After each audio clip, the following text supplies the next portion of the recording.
तो गाइस आज का हमारा मोस्ट इंपोर्टेंट टॉपिक है historical background of the constitution, Bharat का संवैधानिक विकास। अब देखो ये जो वीडियो है ना, ये यूट्यूब पे आपको कहीं नहीं मिलने वाला। अब ये मैं ऐसा क्यों बोल रहा हूँ, वो इसलिए बोल रहा हूँ कि अगर आप लोग सामने देखेंगे तो कुछ क्वेश्चन ना आपको एग्जैक्टली और डायरेक्टली रिपीट होते हुए देखने को मिलेंगे। और केवल ये तो अभी ट्रेलर है, जब आप लोग 30 साल के पीवाईक्यू को एनालाइज करोगे तो आपके सामने ना एक शॉकिंग टेबल आएगी, और वो टेबल है ये सामने। अगर आप लोग देखोगे कि गवर्नमेंट ऑफ इंडिया एक्ट, जो आपका गवर्नमेंट ऑफ इंडिया एक्ट 35 है 1935, वो 33 बार जो है मेंशन है, या 33 बार पूछा गया है अलग अलग एग्जामों में। और ये केवल मैं हवा में ही नहीं कह रहा हूँ, यहाँ पर आपको ये सारे क्वेश्चन जो है ना, ये सारे क्वेश्चन 100+ क्वेश्चन मैंने यहाँ पर टेस्ट में ऐड भी किए हुए हैं। तो इस वीडियो में हम लोग सबसे पहले जो है देखेंगे कंपैरिजन। ये जो रेगुलेटिंग एक्ट है और जो हमारे जितने भी हिस्टोरिकल बैकग्राउंड के जितने भी एक्ट्स हैं, इनका कंपैरिजन देखेंगे, जो कि आपको ना तो पूरे यूट्यूब में मिलेगा ना तो किसी बुक में मिलने वाला है। तो आज आपका पूरा कंसेप्ट क्लियर होगा, क्योंकि यहाँ पर मैंने सारे पीवाईक्यू भी इंक्लूड करे हैं, उसकी जितनी भी इंफॉर्मेशन होती है सारे कंपैरिजन करते हुए हम लोग पढ़ेंगे। और साथ ही साथ सिर्फ मैं पढ़वाऊंगा नहीं, और आपको याद करवाने के लिए मैंने निमोनिक्स भी बनाई हुई है। आपको ये सब मैं निमोनिक के थ्रू याद भी करवाऊंगा, जैसे यहाँ पर आप देख रहे हो। लेकिन ये निमोनिक तब आपको समझ में आएगी जब आप लोग ये वाली जो टेबल है ना, ये टेबल की प्रोसेस से होकर गुजरेंगे, क्योंकि तभी वो जो निमोनिक्स है वो आपको याद होगी। और आखिरी में फिर आप लोग देखेंगे मैजिक। केवल आपका जो ये एक पेज है, ये एक पेज में ही आपके पूरे एक्ट खत्म हो जाएंगे। ये एक पेज भी नहीं है, एक छोटा सा एक पेज का आधा पार्ट है। अब आप खुद ही बोलोगे कि सर क्या करवा दिया आपने, ये आप वीडियो के एंड में खुद ही बोलने वाले हो, टेंशन मत लो। तो इतने में ही हम लोग ये पूरा एक्ट जो है वो याद कर लेंगे विथ पीवाईक्यूज, ठीक है। और उसके बाद आपका फेवरेट पार्ट टेस्ट तो हम लोग लगाने ही वाले हैं, तभी तो हमको पता चलेगा कि एग्जैक्टली मैंने जो यहाँ पर पढ़ा रहा हूँ वो सही से आपको याद हुआ है या नहीं हुआ है। तो चलिए बिना देरी किए हम लोग स्टार्ट करते हैं। बट अगर आप लोगों ने अभी तक हमारे चैनल को सब्सक्राइब नहीं किया है, क्योंकि यहाँ पर बहुत ही अमेजिंग वीडियो आने वाली है, तो आप सब्सक्राइब कर लीजिए और लाइक करके मुझे मोटिवेट करते रहिए, क्योंकि इन सब चीज़ों में ना बहुत टाइम लगता है। ये टेबल वगैरह आपको कहीं पर, बुक्स वगैरह कहीं पर नहीं मिलती है, बहुत मेहनत लगती है। तो आप लोग मुझे अप्रिशिएट करने के लिए लाइक का बटन जो है दबा सकते हैं, वो तो अपना ही है, ठीक है। बाकी इसकी पीडीएफ आपको हमारे टेलीग्राम चैनल स्मार्ट स्टूडेंट पे मिल जाएगी। देखो इस वीडियो का जो सोर्स है वो है एनसीईआरटी 6 to 12 लेके तक की जो एनसीईआरटी, उसमें से जहाँ जहाँ से भी एक्स्ट्रा इन्फॉर्मेशन मिली थी वो मैंने इसमें इंक्लूड कर दी है। साथ ही साथ सबसे इंपॉर्टेंट जो मेरा सोर्सेस रहा है वो यूपीएससी के पीवाईक्यू में, ये सारे जो एग्जाम है इन सब के पीवाईक्यू मैंने इंक्लूड करे हैं, और स्टेट पीसीएस के जो मिल गए हैं वो सारे पीवाईक्यू मैंने इसमें इंक्लूड करे हैं। वही जो है मेरा मेन सोर्स है। तो देखो आप मुझे, आप लोगों का ना यहाँ पर 100% अटेंशन चाहिए। 100% अटेंशन रहेगा तभी आप लोगों को ये जो है ये चैप्टर अच्छे से समझ में आ पाएगा। बस आप लोग जैसा जैसा मैं बोलते जाऊँ वैसे वैसे करते जाइए, फिर आप लोग इस चीज़ को सपने में भी नहीं भूलेंगे। तो अब ध्यान से सुनो, हम लोग कंपैरिजन टेबल देख रहे हैं, एक एक करके हम लोग पढ़ेंगे। सबसे पहले अगर हम लोग देखा जाए तो सबसे पहले बात करते हैं रेगुलेटिंग एक्ट। अब देखो ये नाम में ही बता रहा है रेगुलेटिंग, मतलब कि जो ईस्ट इंडिया कंपनी उस टाइम पे हुआ करती थी उसको रेगुलेट करने के लिए जो एक्ट लाया गया था, इसलिए उसको रेगुलेटिंग एक्ट कहा जाता है। हिंदी का नाम मत याद रखिए, इंग्लिश का याद रखिए। रेगुलेटिंग एक्ट जो है वही जबान पर हमारे रहता है, ठीक है।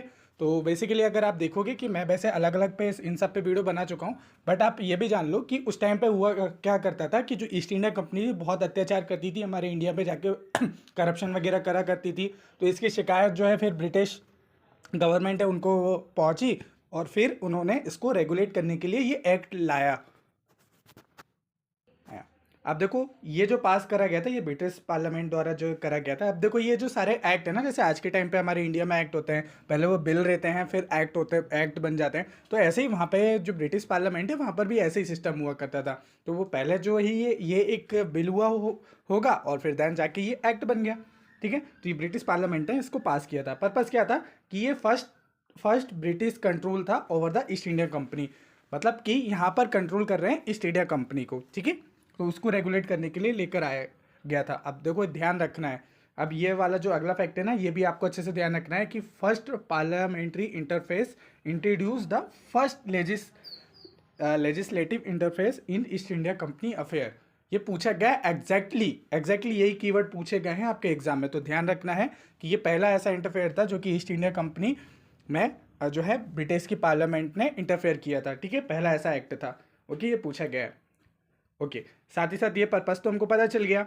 अब ध्यान रखना है कि गवर्नर जनरल और उसकी एडमिनिस्ट्रेटिव पावर, इन सब में क्या क्या चेंजेस हुए थे या क्या चीज़ था। अब देखो उस टाइम पे ना कोई वीटो पावर नहीं थी। अब वीटो पावर नहीं थी, मैं इसलिए क्यों बता रहा हूँ क्योंकि अगले एक्ट में आपको देखने को मिलेगा कि वीटो पावर मिल गई थी। वेरी वेरी इंपॉर्टेंट है, ये भी पीवाईक्यू में पूछा गया है। ठीक है, तो ध्यान रखना है कि limit on appointment did not authorize the appointment for the Bombay और मद्रास। मतलब कि जो बॉम्बे है और मद्रास की जो नियुक्ति हुआ करती थी उनकी अधिकृत नहीं किया गया था, मतलब कि उनकी नियुक्तियां वगैरह नहीं हुआ करती थी इस टाइम पे। ओके, इस टाइम पे सिर्फ केवल जो बंगाल है, बंगाल से ही सारी चीज़ें चलाई गई थी, लेकिन जो आपकी मद्रास है और बॉम्बे है वहाँ से जो है वहाँ के गवर्नर वगैरह जो है नहीं बनाए गए थे। तो ये ध्यान रखो, ये इस टाइम पे नहीं था, क्योंकि पूछा जा सकता है कि रेगुलेटिंग एक्ट में क्या था क्या नहीं था, तो ये चीज़ इस टाइम पे नहीं थी। वहीं गवर्नेंस स्ट्रक्चर के बारे में बात करें या इंस्टीट्यूशनल फ्रेमवर्क के बारे में बात करें तो उस टाइम पे डुअल एडमिनिस्ट्रेशन नहीं हुआ करता था। डुअल एडमिनिस्ट्रेशन अगले एक्ट हमारे पिट्स इंडिया एक्ट में आया था। ठीक है, वहाँ पर बोर्ड ऑफ कंट्रोलर और board of court of director या जो है कोर्ट ऑफ प्रोपराइटर्स भी बोला जाता है, कहीं कहीं प्रोपराइटर्स वगैरह लिखा रहता है। तो वो बात एक ही हो रही है कि वो वहाँ की डुअल गवर्नमेंट है, उसके बारे में बात करी जा रही है। ठीक है, ओके। देन उसके बाद देखेंगे लेजिस्लेटिव और जुडिशियल रिप्रेजेंटेशन के बारे में बात करें तो यहाँ पर आपको जो है जुडिशियल एस्टेब्लिशमेंट देखने को मिलेगा। कलकत्ता में सुप्रीम कोर्ट की स्थापना हुई थी। अब देखो यहाँ पर आप लोगों को कमेंट करके बताना है कि जो फेडरल कोर्ट है उसकी स्थापना किस एक्ट के द्वारा हुई थी। यहाँ पर तो कलकत्ता में हमारा सुप्रीम कोर्ट बन गया, लेकिन फेडरल कोर्ट कब बना था वो आपको बताना है। ठीक है, ये काफ़ी बार पूछा गया, ध्यान रखना। इसके बाद कोई भी जो है नो लॉ मेकिंग पावर, इसके पास कोई भी कानून बनाने की पावर नहीं थी, ये ध्यान रखो। ठीक है, वेरी वेरी इंपॉर्टेंट, यहाँ पर कानून बनाने की पावर नहीं थी। लेकिन अगर देखा जाए कि अगर जो आपका पिट्स इंडिया एक्ट था उसमें आपको ये स्ट्रेंथन होते हुए देखने को मिलेगी। ठीक है, चलो, तो ये था हमारा रेगुलेटिंग एक्ट। और देख लेते हैं क्या फैक्ट है इसमें। पार्टीशन और रेफरेंडम के बारे में बात करें तो इसमें से कुछ, ठीक है, पार्टीशन और रेफरेंडम के बारे में बात करें, ये इसमें कुछ नहीं होगा चेंज, क्योंकि पार्टीशन जो हुआ था वो हमारा जो 1947 का एक्ट था उसके थ्रू हुआ था। ठीक है, ओके। अभी मैं पहले एक्ट को आपको डिटेल में इसलिए बता रहा हूँ ताकि मैं आपको ये एस्पेक्ट बता सकूँ और थोड़ा सा ये बता सकूँ कि अब हम लोग किस एस्पेक्ट के थ्रू कंपैरिजन करने वाले हैं। फिर हम लोग इस टेबल को जूम आउट करके जो है एग्जैक्टली जहाँ पर आप लोग को याद रखना है वही वर्ड मैं आपको पढ़ाऊंगा पूरे टेबल में कंपेरिजन करके। ठीक है, चलो, तो आप देखो जैसे कि इम्पैक्ट इसका क्या पड़ा था कि जो है फर्स्ट ब्रिटिश कंट्रोल था ओवर द इंडिया। ओके, चलो, तो ये हमारा एक हम लोगों ने रेगुलेटिंग एक्ट समझ लिया। अब हम लोग को ये एस्पेक्ट समझ में आ गए, इसी एस्पेक्ट में हमको सारे एक्ट को समझना है।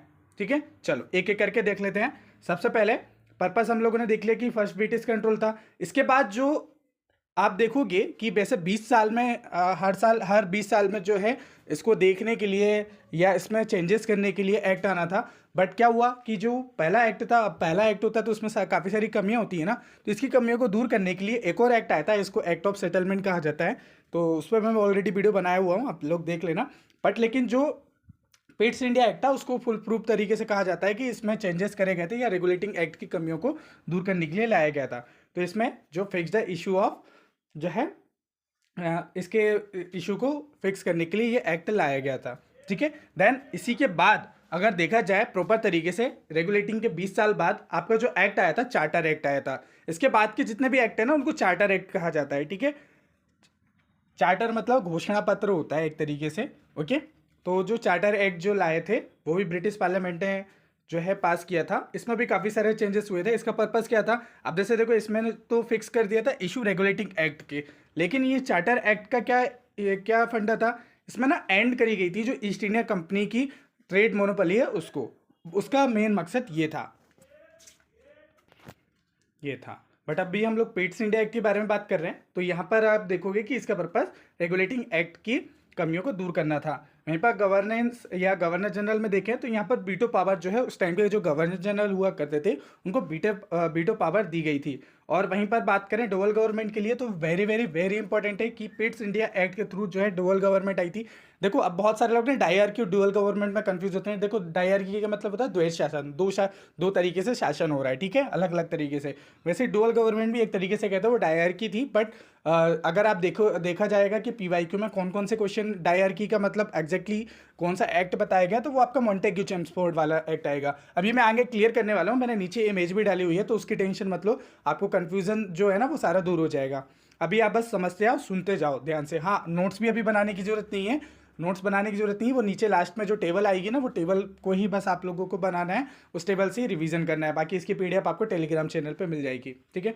चलो, जो डबल गवर्नमेंट है उस टाइम पे नहीं हुआ करती थी, बट इस टाइम पे हुआ करती थी, जो कि बोर्ड ऑफ कंट्रोलर थे और कोर्ट ऑफ डायरेक्टर हुआ करते थे।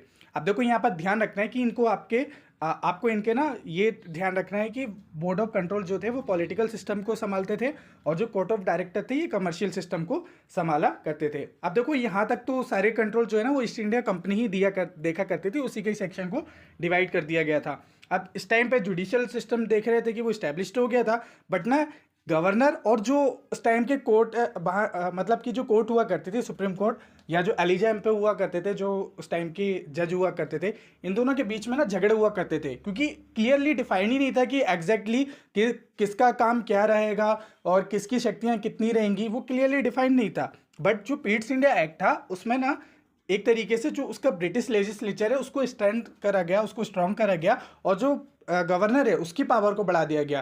तो एक तरीके से आप देखो कि जो ब्रिटिश लेजिस्लेचर है उसका कंट्रोल को बढ़ा दिया गया था।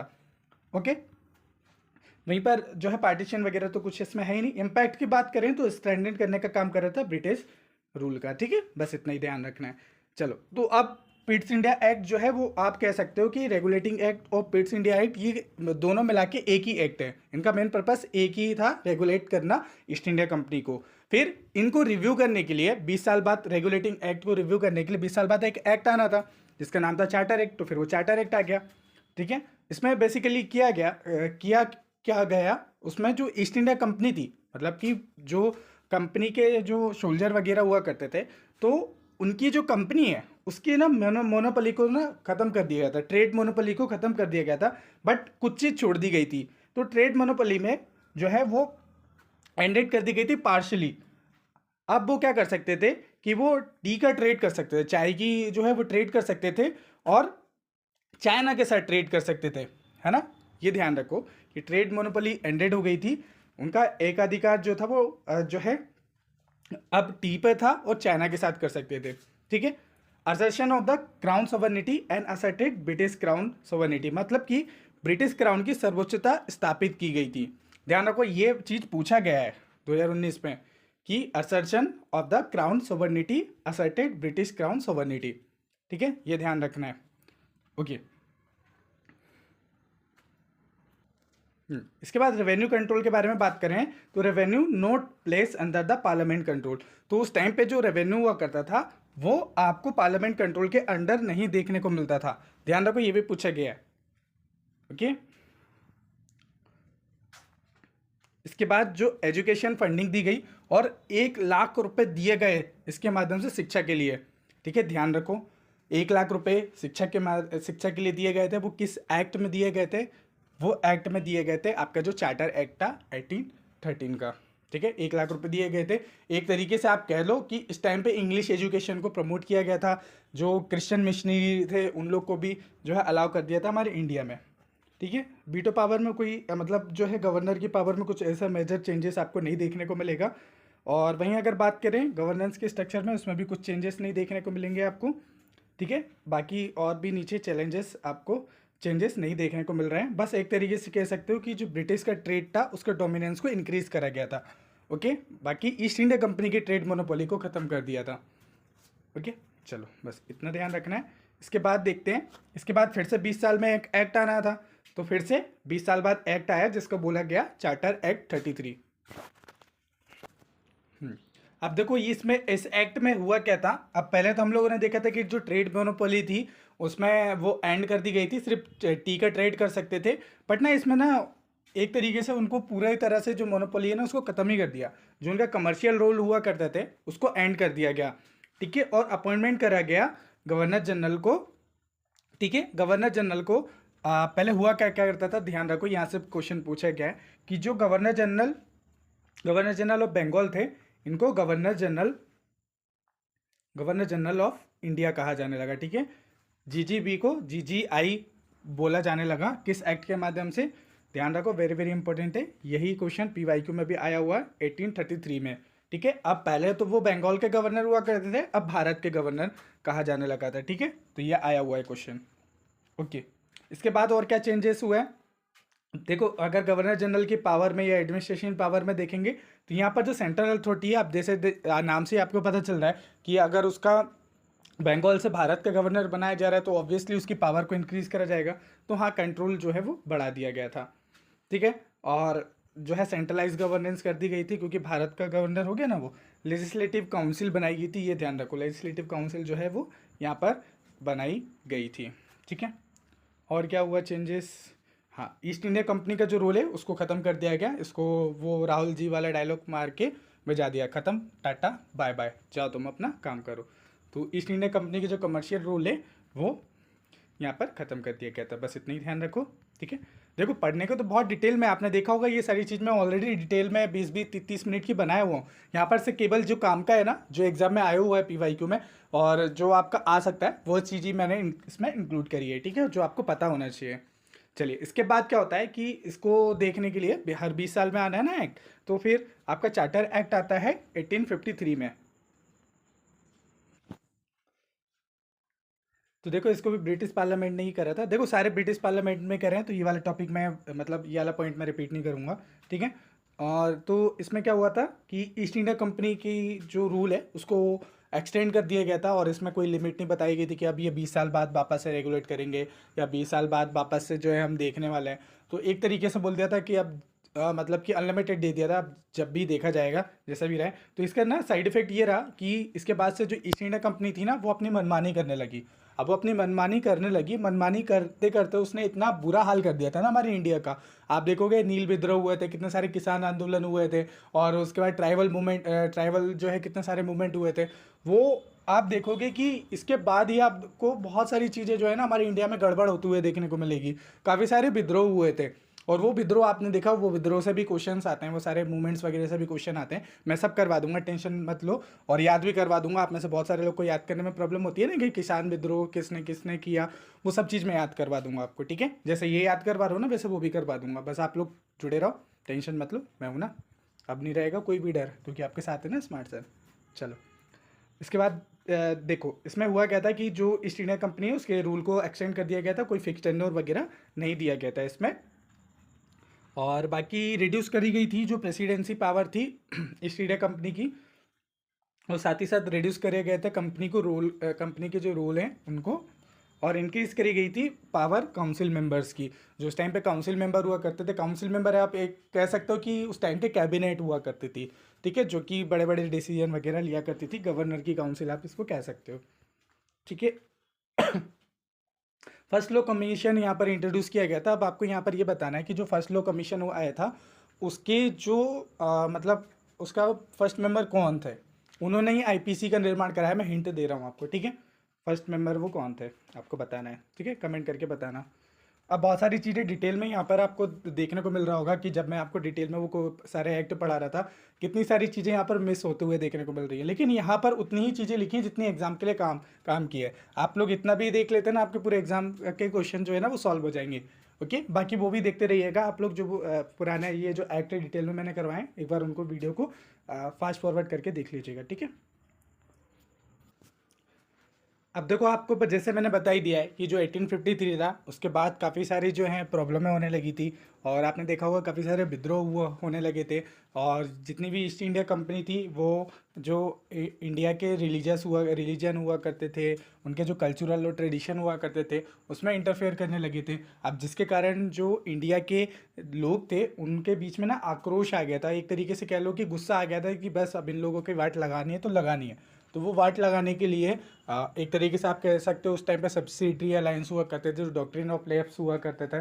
तो इन सब चीज़ों ने ना एकदम से जो उस टाइम के राजा महाराजा लोग होते ना, उनके अंदर भी एकदम खुन्नस भर दी थी कि बस अब इन लोगों की वाट लगानी है तो लगानी है। और वाट लगाने के लिए उन लोगों ने प्लान किया था कि जो 1857 में हम लोग एक साथ मिलके जो है ईस्ट इंडिया कंपनी के खिलाफ लड़ेंगे। और देन ये हुआ फिर घमासान युद्ध, जो कि 1857 की क्रांति कहा जाता है जिसे, या विद्रोह कहा जाता है। और इस युद्ध ने पूरी तरह से जो ब्रिटिश पार्लियामेंट है और ब्रिटिश सरकार है उसको एकदम हिला के रख दिया है। उनकी एकदम से एकदम जैसे पूरा अर्थक्वेक आ गया था उनके एरिया में या उनके पार्लियामेंट में, ऐसा हो गया था पूरा है। आप देखिएगा कि सिर्फ ब्रिटिश पूरे वर्ल्ड की अलग अलग मीडिया ने भी इस जो इवेंट है या जो 1857 की क्रांति उसको कवर कर रहा था। और जो हमारे वीर सावरकर थे उन्होंने भी, आपने देखा होगा, वीर सावरकर बोले जाता है जल्दी जनरली उनको, तो आप देखोगे उन्होंने एक बुक का लिखी थी। अब वो बुक का नाम आपको बताना है, तो उसके माध्यम से जो है ये पता चल पाया था कि क्योंकि उन्होंने ये सारे फैक्ट कलेक्ट करे थे, और वो फैक्ट कलेक्ट करने के बाद ही हमको पता चल पाया था कि जो 1857 की क्रांति है उसमें कितना बड़ा योगदान या कितना बड़ा इम्पैक्ट वर्ल्ड लेवल पे डाला था।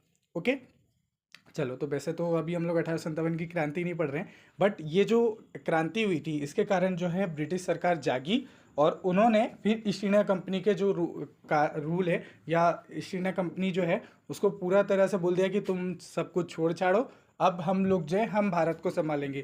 तो एक तरीके से जो है डायरेक्ट ब्रिटिश कंट्रोल हो गया था इस एक्ट के माध्यम से, जो एक्ट आया था 1858 में। क्योंकि पुरानी जो जितनी भी चीज़ें हैं इन लोगों ने मतलब रायता फैलाया था उसको सबको समेटना भी तो था ना।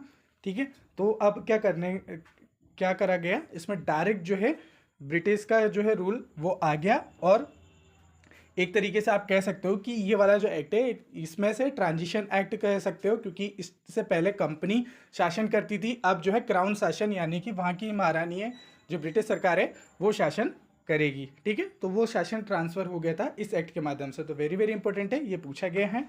साथ ही साथ एंड हुआ था जो एनेक्सेशन पॉलिसी हुआ करती थी ब्रिटिश ईस्ट इंडिया कंपनी की। एनेक्सेशन मतलब कि राज्य को विलय करना अपने एरिया में। आपने देखोगे कि अभी भी जब ब्रिटिश राज का पूरा मैप देखना, मैप में देखोगे कि हमारे बहुत सारे राजे रजवाड़े थे, उनको ना अपने एरिया में बोलते थे कि हमारे पूरे जुरिडिक्शन में आ जाओ, तो उनको विलय करने का जो है ये शामिल करते थे, या उस टाइम पे वो एनेक्सेशन करते थे। तो इसका ख़त्म कर दिया गया कि अब और राज्यों को जो है अपने राज्यों में शामिल नहीं करा जाएगा, तो उस चीज़ का एंड करा गया था। तो ये पूछा गया है, ध्यान रखो इस चीज़ को, ये किस एक्ट के माध्यम से करा गया था, 1858 में। ठीक है, और सबसे इम्पोर्टेंट, वेरी वेरी इंपॉर्टेंट, अभी पीछे आप देखोगे कि यूपीएससी ने पूछा था कि गवर्नर जनरल ऑफ इंडिया किस पोस्ट में या किस एक्ट में आए थे। अब आपसे ये पूछ सकता है कि जो गवर्नर जनरल ऑफ इंडिया था उसको बदल के अब जो है वायसराय की पोस्ट डेवलप करी गई, तो वो किस एक्ट के माध्यम से करी गई थी, तो वो वायसराय की पोस्ट जो क्रिएट करी गई थी वो इसी एक्ट था जो आपका 1858 उसके माध्यम से करी गई थी। ठीक है, वेरी वेरी इंपॉर्टेंट, ध्यान रखे रहेगा, आपको भूलना नहीं है। ठीक है, टाइटल चेंज हो गया था, इसको वायसराय ऑफ इंडिया कहा जाने लगा। अब देखो इसी के साथ एक पोस्ट और बनाई गई जिसको secretary of state for India ये क्रिएट करी गई थी। अब देखो ये जो पोस्ट हुआ करती थी ये वायसराय से ऊपर हुआ करती थी, मतलब कि उससे बड़ा हुआ करता था सेक्रेटरी ऑफ स्टेट। बड़े बड़े डिसीजन जो लेते थे वो सेक्रेटरी ऑफ स्टेट हुआ करते थे। अब ये क्या हुआ करते थे, ये ब्रिटिश की पार्लियामेंट में ना ये मिनिस्टर हुआ करते थे, मंत्री हुआ करते थे। ओके, और मंत्री जैसे आज के टाइम पे देखोगे हमारे गृह मंत्री और ये सब अलग अलग मंत्री हुआ करते हैं ना, उनकी कैबिनेट में भी अलग अलग मंत्री हुआ करते हैं। तो ये उस टाइम पे मिनिस्टर हुआ करते थे ब्रिटिश की पार्लियामेंट में। ठीक है, तो ध्यान रखो ये सेक्रेटरी ऑफ स्टेट की ये पोस्ट बनाई गई थी, ये भी पूछा गया एग्जाम में। इसके बाद देखोगे सिस्टम रिटेंशन या retain of the Mahalwari system, यानी कि जो महलवाड़ी प्रणाली थी उसको बरकरार रखा गया। महलवाड़ी क्या हुआ करती थी, महलवाड़ी बेसिकली, महल मतलब आप समझ लो घर हुआ करते थे, तो घरों से जो टैक्स लेते थे या होम टैक्स, हाउस टैक्स ये बोल सकते हो आप, तो वो जो है टैक्स उस टाइम पे जो है लिया करते थे घरों से, तो उसको महलवाड़ी, ऐसे रैयतवाड़ी होता है जिसमें किसानों से लिया करते थे, और आपका जमींदारी होता है तो ज़मीन की जो है वो लिया करते थे, ज़मीन का जो है टैक्स लिया करते थे। ऐसे महलवाड़ी जो घरों से डायरेक्ट टैक्स लिया करते थे। ठीक है, ज़मींदारी में क्या हुआ करते थे, ज़मींदार हमसे टैक्स लेता था और फिर ज़मींदार जाके रिपोर्ट करता था सरकार को, तो उसमें ज़मींदार एक बिचौलिया का काम करता था। ठीक है, उसको ज़मींदारी सिस्टम बोलते थे।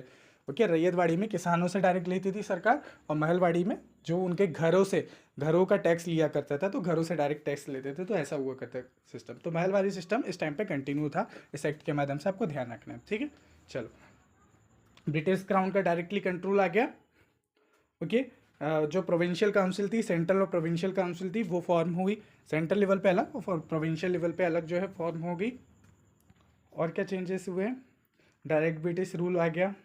ठीक है, तो बस ये सारी चीज़ें आपको ध्यान रखनी है। देखो पढ़ने के लिए तो बहुत सारा है, लेकिन यहाँ पर सिर्फ काम की चीज़ें ही मैं आपको बता रहा हूँ जो आपके एग्ज़ाम में आ सकती हैं।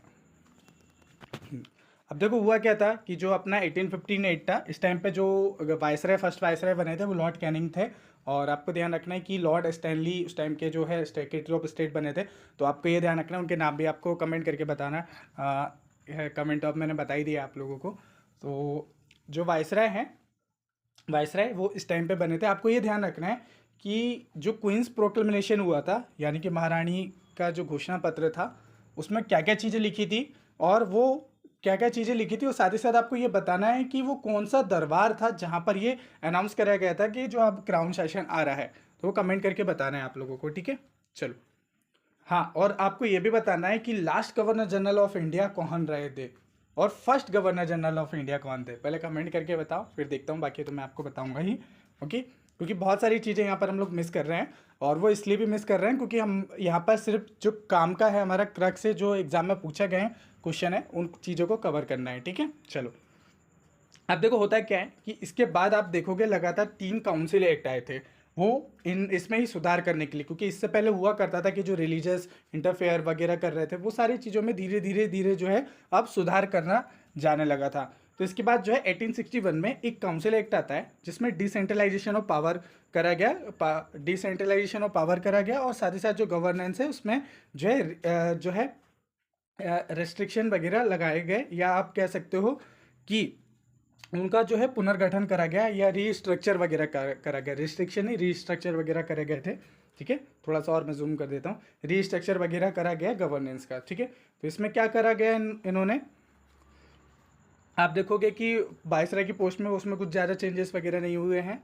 और ब्रिटिश क्राउन के इसमें कुछ चेंजेस नहीं हुए हैं। जहाँ पर चेंजेस हुए मैं बता देता हूँ।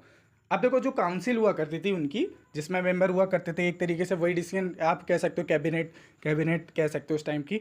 तो जो काउंसिल हुआ करती थी उसको एनलार्ज किया गया और लेजिस्लेटिव काउंसिल जो है उसको बढ़ा दिया गया। इंट्रोड्यूस करा गया open competition for Indian participation. अब जो ओपन कंपटीशन हुआ करता था उसमें ना अब इंडिया का पार्टिसिपेशन, इंडिया के लोग जो है ना वो पार्टिसिपेट कर सकते थे। अब देखो, ये वेरी वेरी वेरी इंपॉर्टेंट है, कितने बार जो है अलग अलग एग्जाम में पूछा गया है कि ऐसा कौन सा एक्ट था जिसमें ओपन कंपटीशन जो है इंट्रोड्यूस करा गया था और इंडिया भी पार्टिसिपेट कर सकते थे। इसको ध्यान रखो, ठीक है, इसको ध्यान रखो, ये वाला फैक्ट इंपॉर्टेंट है। ओके, इसके बाद देखो कि डिसेंट्रलाइजेशन स्टार्ट कर दिया गया, विकेंद्रीकरण जो है स्टार्ट कर दिया गया था इस एक्ट के माध्यम से, ठीक है। चलो, बस अभी इतना ही ध्यान रखो इस एक्ट के माध्यम से। इसके बाद जो अगला काउंसिल एक्ट आता है, ठीक है, अगला जो काउंसिल एक्ट है वो 1892 का एक्ट था। इसमें क्या करा गया कि रिस्पॉन्ड करा गया to the demand of Indian National Congress. जो इंडियन नेशनल कांग्रेस थी, अब आपको ये बताना कि इंडियन नेशनल कांग्रेस क्योंकि पहले बन गई थी, वो जो बनी थी वो 85 में बन गई थी, लेकिन उसकी निर्माण या इंडियन नेशनल कांग्रेस किसकी उपज थी, किसके थॉट थे, या किसने उसका जो है निर्माण करा था, वो आप लोगों को कमेंट करके बताना है। अंग्रेजी था, अब वो कौन था वो आपको बताना है, ठीक है। तो इंडियन नेशनल कांग्रेस जो थी उन्होंने अपनी डिमांड रखी, और डिमांड रखी तो उनकी डिमांड को फुलफिल करने के लिए ये जो है काउंसिल एक्ट लाया गया था, ठीक है। और साथ ही साथ देखोगे कि पोस्ट वगैरह में वायसराय की पोस्ट में कुछ चेंजेस नहीं हुए थे। हाँ, यहाँ पर जो है अब जो है लेजिस्लेटिव डिस्कशन जो है वो अलाउ कर दिए गए थे, तो इसमें विधायी चर्चाओं की जो है अनुमति दे दी गई थी। अब जो है वहाँ पर डिस्कशन वगैरह चालू कर दिया गया था।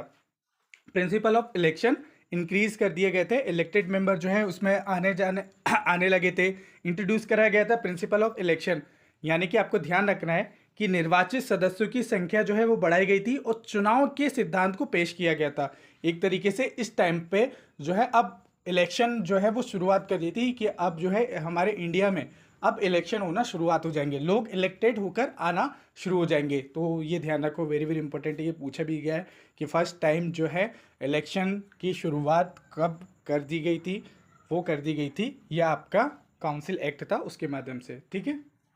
और क्या क्या चेंजेस हुए, जो इंडिया का रिप्रेजेंटेशन है उसको इंक्रीज कर दिया गया था, बढ़ा दिया गया था यहाँ पर इंडियंस का, ठीक है। चलो बस इतना ही इंपॉर्टेंट है। चलो इसके बाद देखते हैं अगला। अगर आप देखोगे कि फिर इसके बाद क्या हुआ था, इसके बाद एक्ट आता है हमारा 1909 का इंडियन काउंसिल एक्ट। इसे ही मोर्ले मिंटो सुधार भी कहा जाता है। अब देखो, मोर्ले मिंटो जो सुधार है आपका, मोर्ले मिंटो जो रिफॉर्म है, उसमें जो मोर्ले वो उस टाइम पे सेक्रेटरी ऑफ स्टेट हुआ करते थे, मतलब मोरले जो थे वो सेक्रेटरी ऑफ स्टेट, और मिंटो जो हुआ करते थे उस टाइम के वायसराय हुआ करते थे। हमेशा सेक्रेटरी ऑफ स्टेट का नाम पहले आता है, फिर बाद में आता है जो वहाँ के अब जो वायसराय हैं उनका नाम बाद में आता है, ठीक है। ऐसे मॉन्टेग्यू चेम्सफोर्ड सुधार आपको देखने को मिलेगा, रिफॉर्म, तो वो चीज़ है, ठीक है। तो ध्यान रखो इसी को ही मॉर्लेमेंटो कहा जाता है, तो दोनों अलग नहीं है। इंडियन काउंसिल एक्ट जो आपका 1909 है और जो मॉर्लेमेंटो सुधार है वो दोनों एक ही है, ठीक है। अब इसमें क्या करा गया कि सेपरेट इलेक्टोरेट दिया गया for the Muslim, okay, first time. ध्यान रखो, वेरी वेरी वेरी इंपॉर्टेंट है, क्योंकि यहाँ से ना आपको थोड़ा थोड़ा धीरे धीरे हिंट मिलने वाले हैं। तो फर्स्ट टाइम सेपरेट इलेक्टोरेट दिया गया फॉर मुस्लिम, वो कौन सा एक्ट था? वो था मॉर्लेमेंटो सुधार, ठीक है, ध्यान रखना है। और इसी से पहले आपको मालूम है कि एक मुस्लिम लीग की स्थापना हुई थी, और वो मुस्लिम लीग की स्थापना किसने करी थी ये आपको बताना है कमेंट करके, और साथ ही साथ वो किस ईयर में हुई थी, ठीक है, आसपास ही हुई थी, आपको बताना है, ताकि आपका रिवीजन भी इसी बहाने वो हो जाएगा, ठीक है। चलो, तो मुस्लिम लीग या मुस्लिम लोगों के लिए सेपरेट इलेक्टोरेट की जो है स्थापना रखी थी, और एक तरीके से कह सकते हैं कि ये वही एक्ट था जिसने एक तरीके से ये नींव रख दी थी कि हमारे इंडिया का बंटवारा अब होने वाला है, ओके। अब हमारे इंडिया का बंटवारा होना शुरू हो गया था, क्योंकि इसी के बाद से आप देखोगे कि बंगाल के विभाजन की बात होने लगी थी, और आप देखोगे कि फिर 1912 के आसपास आपका जो है बंगाल विभाजन कर भी दिया गया था, बंग आंदोलन चला था उसके लिए, ठीक है। तो आप एक तरीके से कह सकते हो कि यहाँ से शुरुआत हो गई थी हमारे इंडिया के विभाजन की, भारत और पाकिस्तान के विभाजन की।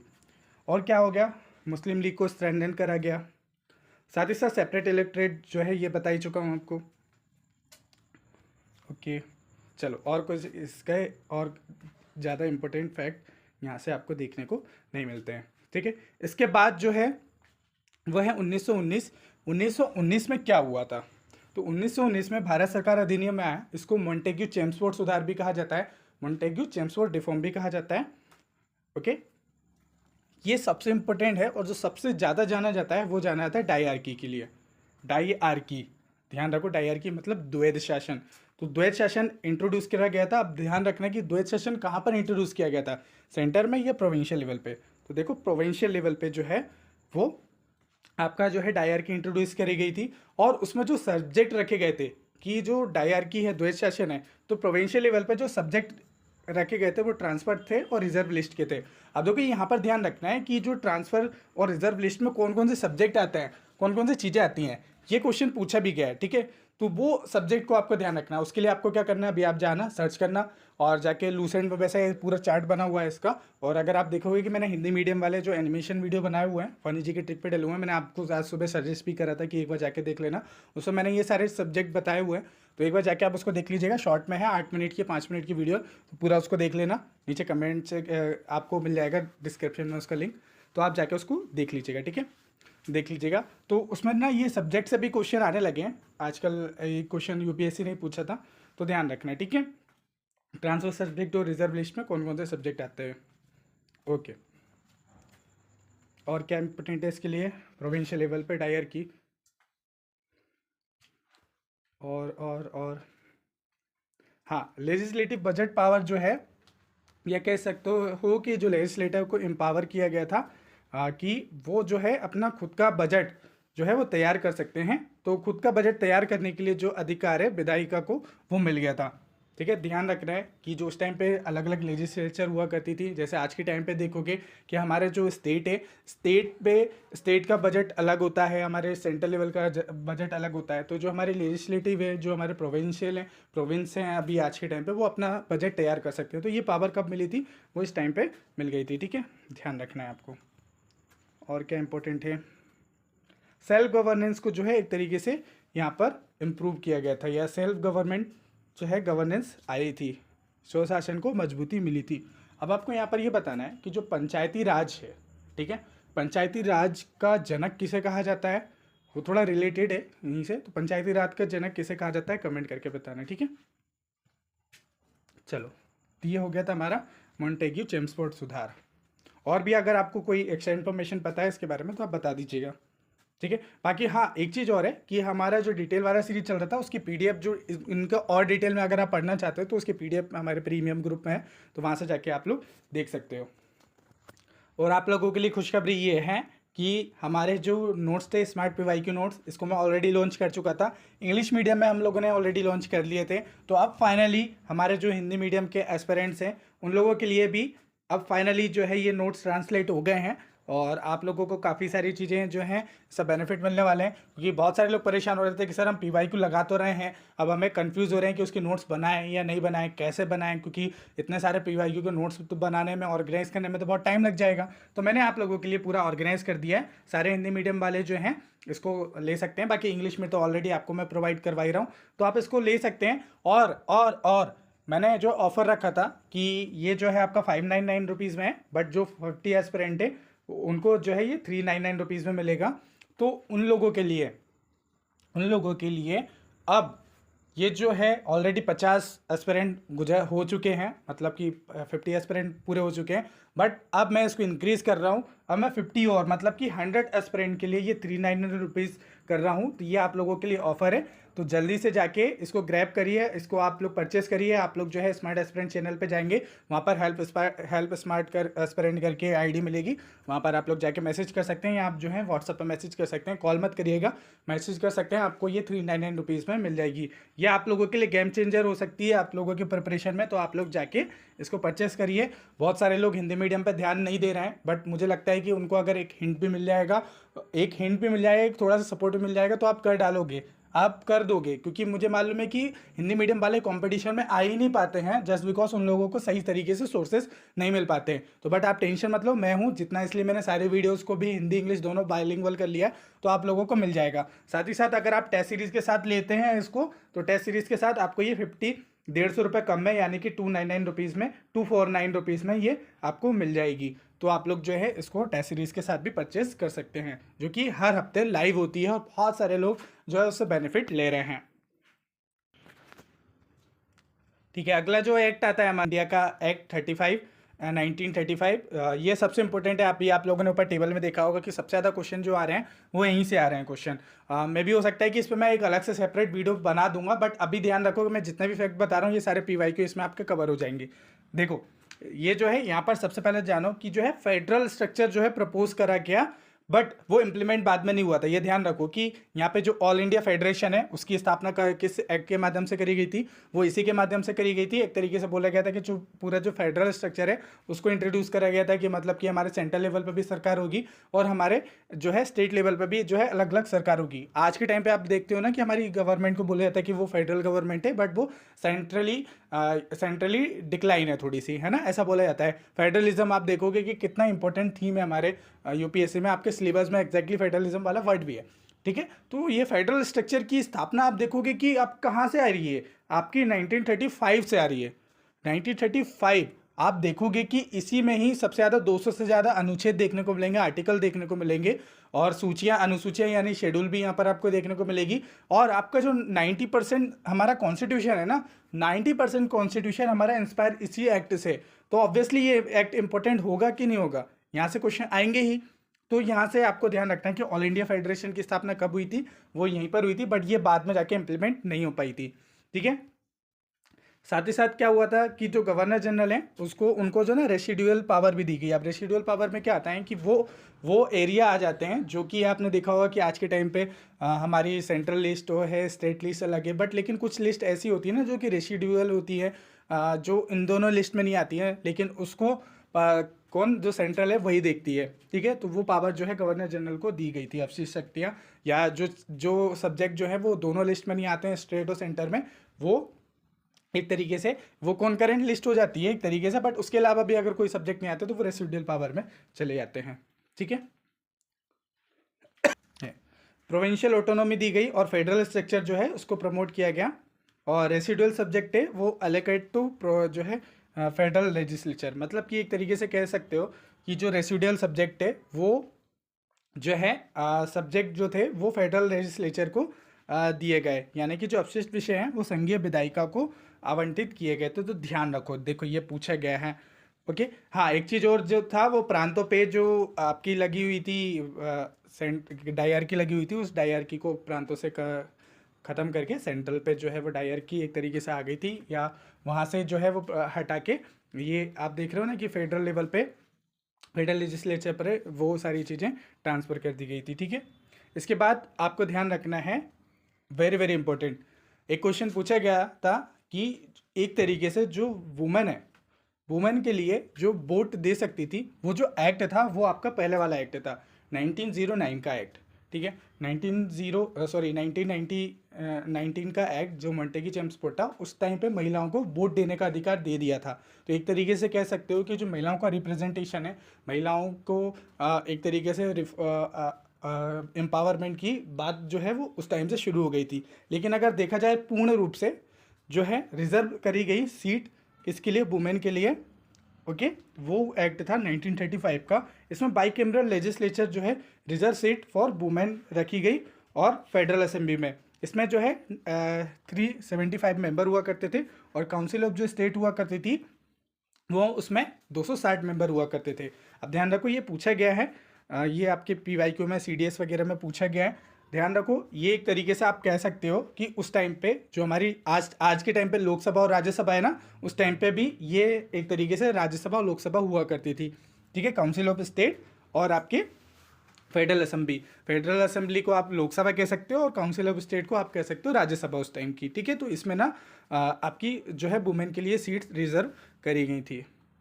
Okay, constitutional autocracy. जो कॉन्स्टिट्यूशनल ऑटोक्रेसी है, इसमें आपको ध्यान रखना है कि जो चार्टर ऑफ स्लेवरी कहा जाता है, इसको किसने कहा था, वो कहा था चाचा नेहरू जी ने। ठीक है, तो नेहरू जी ने इसको चार्टर ऑफ स्लेवरी कहा जाता है। इन्होंने कहा था कि दास्ता का चार्टर कहा था, वो किसको कहा था, 1935 के एक्ट को। एक चीज़ और ध्यान रखनी है कि इंस्ट्रूमेंट ऑफ इंस्ट्रक्शन, आप देखोगे जो हमारा DPSP है, DPSP जो इंस्पायर है वो इसके जो इंस्ट्रूमेंट ऑफ इंस्ट्रक्शन डॉक्यूमेंट है उसी से इंस्पायर है। ठीक है, तो ये भी ध्यान रखना, ये एक्स्ट्रा फैक्ट है, यहाँ पर मैं ऐड नहीं कर पाया हूँ। ठीक है, फाउंडेशन ऑफ इंडियन कॉन्स्टिट्यूशन इसको कहा जाता है। हाँ, एक चीज़ और ध्यान रखना है कि सेपरेशन ऑफ वर्मा का जो है सेपरेशन कर दिया गया। ठीक है, ये एक्ट था, यही एक कारण बना था कि आखिर जो वर्मा है वो अलग हो गया था हमारे इंडिया से। ठीक है, अब कोई जो डायरकी है वो प्रोविंशियल लेवल पे डायरकी ख़त्म कर दी गई थी। ध्यान रखो कि ये वो एक्ट था जिसमें प्रोविंशियल लेवल पे डायरकी को ख़त्म कर दिया गया था। बस इतना फैक्ट ध्यान रखो, जितने काम के फैक्ट हैं वो मैंने बता दिए, जितने PYQ में आए हैं वो फैक्ट बता दिए हैं। अगर आपके पास कुछ और एक्स्ट्रा फैक्ट हैं, आपको लगता है कि जो PYQ में मैंने यहाँ पर कवर नहीं करे, आप लोग कमेंट सेक्शन में बता सकते हैं, बाकी लोगों की हेल्प हो जाएगी। ठीक है, तो आज़ाद होने के लिए हमारे यहाँ पर नए वायसराय आए जो थे माउंटबेटन। तो माउंटबेटन ने जो प्लान लेकर आए वो उसको कहा जाता है माउंटबेटन प्लान, और इन्होंने ही लेकर आए थे इंडिया का जो इंडिपेंडेंट एक्ट है, इसी को माउंटबेटन प्लान भी कहा जाता है। तो इसमें बेसिकली पार्टीशन की बात हुई थी, और कॉन्स्टिट्यूशनल असेंबली बनाई जाएगी, और कॉन्स्टिट्यूशन पार्टीशन जो है उन्होंने एक्सेप्ट करा था। ठीक है, और जो कॉन्स्टिट्यूशनल असेंबली है वो बिकम अ सॉवरेन, यानी कि आप कह सकते हो कि वही जो है वो सारे डिसीजन वगैरह लेगी। और जो फर्स्ट पार्लियामेंट के जो आप देखोगे कि फर्स्ट टाइम जो चेयर करा था और परमानेंट मेंबर थे उनके, वो थे डॉक्टर राजेंद्र प्रसाद। अब आपको ध्यान रखना है कि सबसे पहले जो थे राजेंद्र प्रसाद जी से भी पहले जिन्होंने चेयर करा था, लेकिन वो टेम्परेरी थे, उनका नाम क्या था, वो इसलिए भी थे, वो सबसे बुजुर्ग थे, इसलिए उनको सबसे पहला चेयर बना दिया गया था कॉन्स्टिट्यूशन असेंबली का। उनका नाम बताना आपको, ठीक है, कमेंट सेक्शन में बताना, वो भी पूछा गया उनका नाम काफ़ी बार, तो ये ध्यान रखना, ये काफ़ी बार पूछा गया है। ठीक है, और क्या है इसमें, Lord Mountbatten become a last viceroy, यही लास्ट वायसराय थे। ठीक है, और क्या चेंजेस हुए हैं,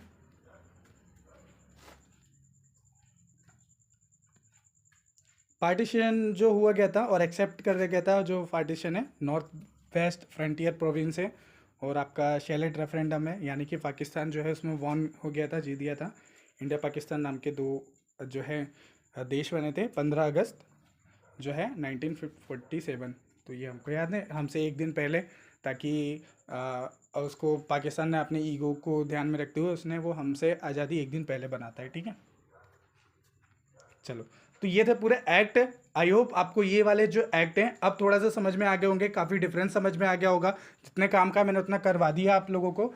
अब हम लोग जो है थोड़ा सा कुछ चीज़ें आपको ध्यान रखनी है जहाँ पर सबसे ज़्यादा कन्फ्यूज़ होते हो। एक कन्फ्यूज़ होते हो डायरकी। हम लोगों ने देखा था कि जो दीवानी थे और जो निज़ामत हुआ करती थी, ये दो तरीके की उस टाइम पर द्वैत शासन हुआ करता था, जिसमें राजा जो थे वो निज़ामियत को संभालते थे, यानी कि एडमिनिस्ट्रेशन संभालते थे। जो रेवेन्यू वगैरह था वो कौन संभालते थे? अंग्रेज लोग संभालते थे। फिर उसके बाद ये द्वैत शासन को ख़त्म कर दिया गया, लेकिन वापस से पिट्स इंडिया एक्ट में द्वैत शासन आया, जिसमें कोर्ट ऑफ डायरेक्टर और बोर्ड ऑफ कंट्रोलर बने। ओके, फिर ये बाद में ख़त्म हो गया। एक बार डायरकी कब आई हमारी? वो आई थी जो है गवर्नमेंट ऑफ इंडिया एक्ट जो 99 था हमारा, मोंटेग्यू चेम्सफोर्ड। उसमें जो प्रांत है प्रोविंशियल लेवल पे डायरकी आई थी, ठीक है। तो उसमें जो है आरक्षित क्षेत्र और जो हस्तांतरित क्षेत्र यानी कि ट्रांसफर लिस्ट और ये वगैरह रखी गई थी। ये मैं आपको बता रहा था कि वीडियो में बताया मैंने। तो इस टाइम पे ये जो रिजर्व लिस्ट है और ये गवर्नर और जो उसके मंत्री थे ये वगैरह डिसीजन यहाँ पर लिया करते थे। ओके, इसके बाद आप देखोगे इसके बाद देखोगे कि यहाँ पर जो आपका एक्ट था 1935 का, यहाँ पर ये चीज़ जो है डायरकी प्रांतों पे वो हटा दी गई थी। अब वो कहाँ पर आ गई थी? वो सेंट्रल पे आ गई थी। तो इसमें ना ये जो क्षेत्र हुआ करते थे, एक तरीके से आरक्षित क्षेत्र और ये हस्तांतरित क्षेत्र हुआ करते थे, वो यहाँ पर आपको सेंट्रल लेवल पे आपको देखने को मिलेगा। मतलब कि फेडरल लेवल पे ये ट्रांसफ़र हो गए थे और जो आपके प्रांत है वहाँ पर डायरकी खत्म हो गई थी। अब कन्फ्यूज़न ये होता है कि अगर वो डायरकी पूछे तो इनमें से कौन सा आंसर लगाएं। तो आपको ना ये सब चीज़, ये चीज़ और ये चीज़ ये भूल जानी है। आपको सिर्फ ये ध्यान रखना है कि अगर क्वेश्चन में पूछे ना कि डायरकी किस एक्ट के माध्यम से इंट्रोड्यूस करी गई थी, द्वैत शासन किस एक्ट के माध्यम से आया था, तो गवर्नमेंट ऑफ इंडिया एक्ट था 19 का ये एक्ट को ही बस आपको ध्यान रखना है, ठीक है। ओके, तो अब कंफ्यूज नहीं होना है इस पर। ओके, एक चीज़ और ध्यान रखना है, एक ट्रिक है बढ़िया सी। रोबोट है विलियम की मौसी, रॉबर्ट है विलियम की मौसी। अब देखो ये इसमें क्या है कि जो रॉबर्ट से हुआ, रॉबर्ट क्लाइव, जो कि बंगाल के प्रथम गवर्नर थे, ध्यान रखो। अब देखो ये इसलिए भी बता रहा हूँ कि जहाँ से ट्रांजिशन होता है, ट्रांजिशन चीज़ से देखो यूपीएससी क्वेश्चन कहाँ से पूछता है या कोई भी एग्जाम में वो क्वेश्चन कहाँ से पूछता है, वो ऐसे प्लेस से पूछता है जहाँ से ट्रांजिशन हुआ हो या जहाँ से एकदम से आपको जो है स्विच देखने को मिलता है किसी चीज़ का। अब देखो जो बंगाल के प्रथम गवर्नर थे, अब फर्स्ट है तो फर्स्ट इंपॉर्टेंट होता है, आपने देखा होगा फर्स्ट लार्जेस्ट है, ये फेवरेट रहता है किसी भी चीज़ का। इसके बाद वॉरेन हेस्टिंग जो कि बंगाल के प्रथम गवर्नर थे, ठीक है। विलियम से हो गया विलियम बेंटिक जो कि भारत का पहला गवर्नर जनरल था। अब ऑब्वियसली जो भारत का पहला गवर्नर जनरल होगा वही आखिरी बंगाल का गवर्नर होगा, गवर्नर जनरल, ठीक है। इसके बाद भारत का पहला वायसराय कौन थे? कैनिंग। यहाँ है ना विलियम की से हो गया आपका कैनिंग, ठीक है, भारत का पहला वायसराय। अब ये भारत का पहले वायसराय हैं तो ऑब्वियसली आखिरी जो है गवर्नर जनरल ऑफ इंडिया ये रहे होंगे। और मौ से हो गया माउंटबेटन जो कि स्वतंत्र भारत के पहले गवर्नर जनरल थे। और इसके बाद सी से हो गया सी राजगोपालाचारी जो कि स्वतंत्र भारत के पहले भारतीय गवर्नर जनरल थे, ठीक है, ध्यान रखना है, यहाँ से क्वेश्चन आए हुए हैं। इसके बाद एक चीज़ और ध्यान रखनी है कि ये क्वेश्चन आता है सेपरेट इलेक्टोरेट से। सेपरेट इलेक्टोरेट अगर आप देखोगे कि 1909 में केवल मुसलमानों को सेपरेट इलेक्टोरेट मिला था, जो आप देखोगे तो एक तरीके से 1919 में सिख, ईसाई और एंग्लो इंडियन इनको जो है एक तरीके से सेपरेट इलेक्टोरेट मिल गया था, ठीक है, ध्यान रखो। इनको कब मिला था सेपरेट इलेक्टोरेट? वो 1919 में मिल गया था। लेकिन जो गवर्नमेंट ऑफ इंडिया एक्ट था इसमें महिलाओं को भी सेपरेट इलेक्टोरेट मिल गया था, मजदूर और दलित इन लोगों को भी अलग से मिल गया था, ठीक है, ये अलग से सेपरेट इलेक्टोरेट इन लोगों को मिल गया था। और एक तरीके से महिलाओं को वोट का अधिकार वो यहाँ से शुरू हो गया था 1919 से, ठीक है। तो ये चीज़ आपको कंफ्यूज नहीं होना है क्योंकि इसी में सबसे ज़्यादा कन्फ्यूज़न होता है सभी लोगों को। अब ध्यान रखना है, अब आपको हम लोगों ने ऊपर पूरी प्रोसेस से होकर गुजर लिया। अब आपको समझ में आएगा कि हम लोग जो निमोनिक से याद करेंगे और ये निमोनिक से एक एक वर्ड से ही आपको पूरा एक्ट याद हो जाएगा क्योंकि अब हम लोग जो है पूरे जो है प्रोसेस से होकर गुजर चुके हैं। अब देखो रेगुलेटिंग एक्ट के जितने भी इंपॉर्टेंट चीज़ें हैं उसको याद करने की ट्रिक है आपकी कंट्रोल में सी से हो गया आपका कलकत्ता में जो है कोर्ट को एस्टेब्लिश किया गया था। ओ से हो गया आपका ओवरसाइट यानी कि फर्स्ट पार्लियामेंट्री जो है इंटरफेस हुआ था यानी कि हस्तक्षेप हुआ था, ठीक है, पहला। एन से हो गया आपका नो अपॉइंटमेंट ऑफ बॉम्बे और मद्रास, तो वहाँ पर कोई भी अपॉइंटमेंट नहीं हुई थी कोई भी गवर्नर जनरल के। और ठीक है, टी से हो गया took charges of East India Company affair. और आर से हो गया regulate East India Company power. O से हो गया आपका ओरिजिनेटेड ब्रिटिश कंट्रोल। और एल से laid the ground work for the future reform, तो फ्यूचर रिफॉर्म करने के लिए एक तरीके से ग्राउंड वर्क ये था, ठीक है। पिट्स इंडिया एक्ट को आप ध्यान रख सकते हो पाइवोट से। पाइवोट में पी से जो है प्रॉब्लम जो हुआ करती थी 1773 के एक्ट में उसको फिक्स करने के लिए लाया गया था।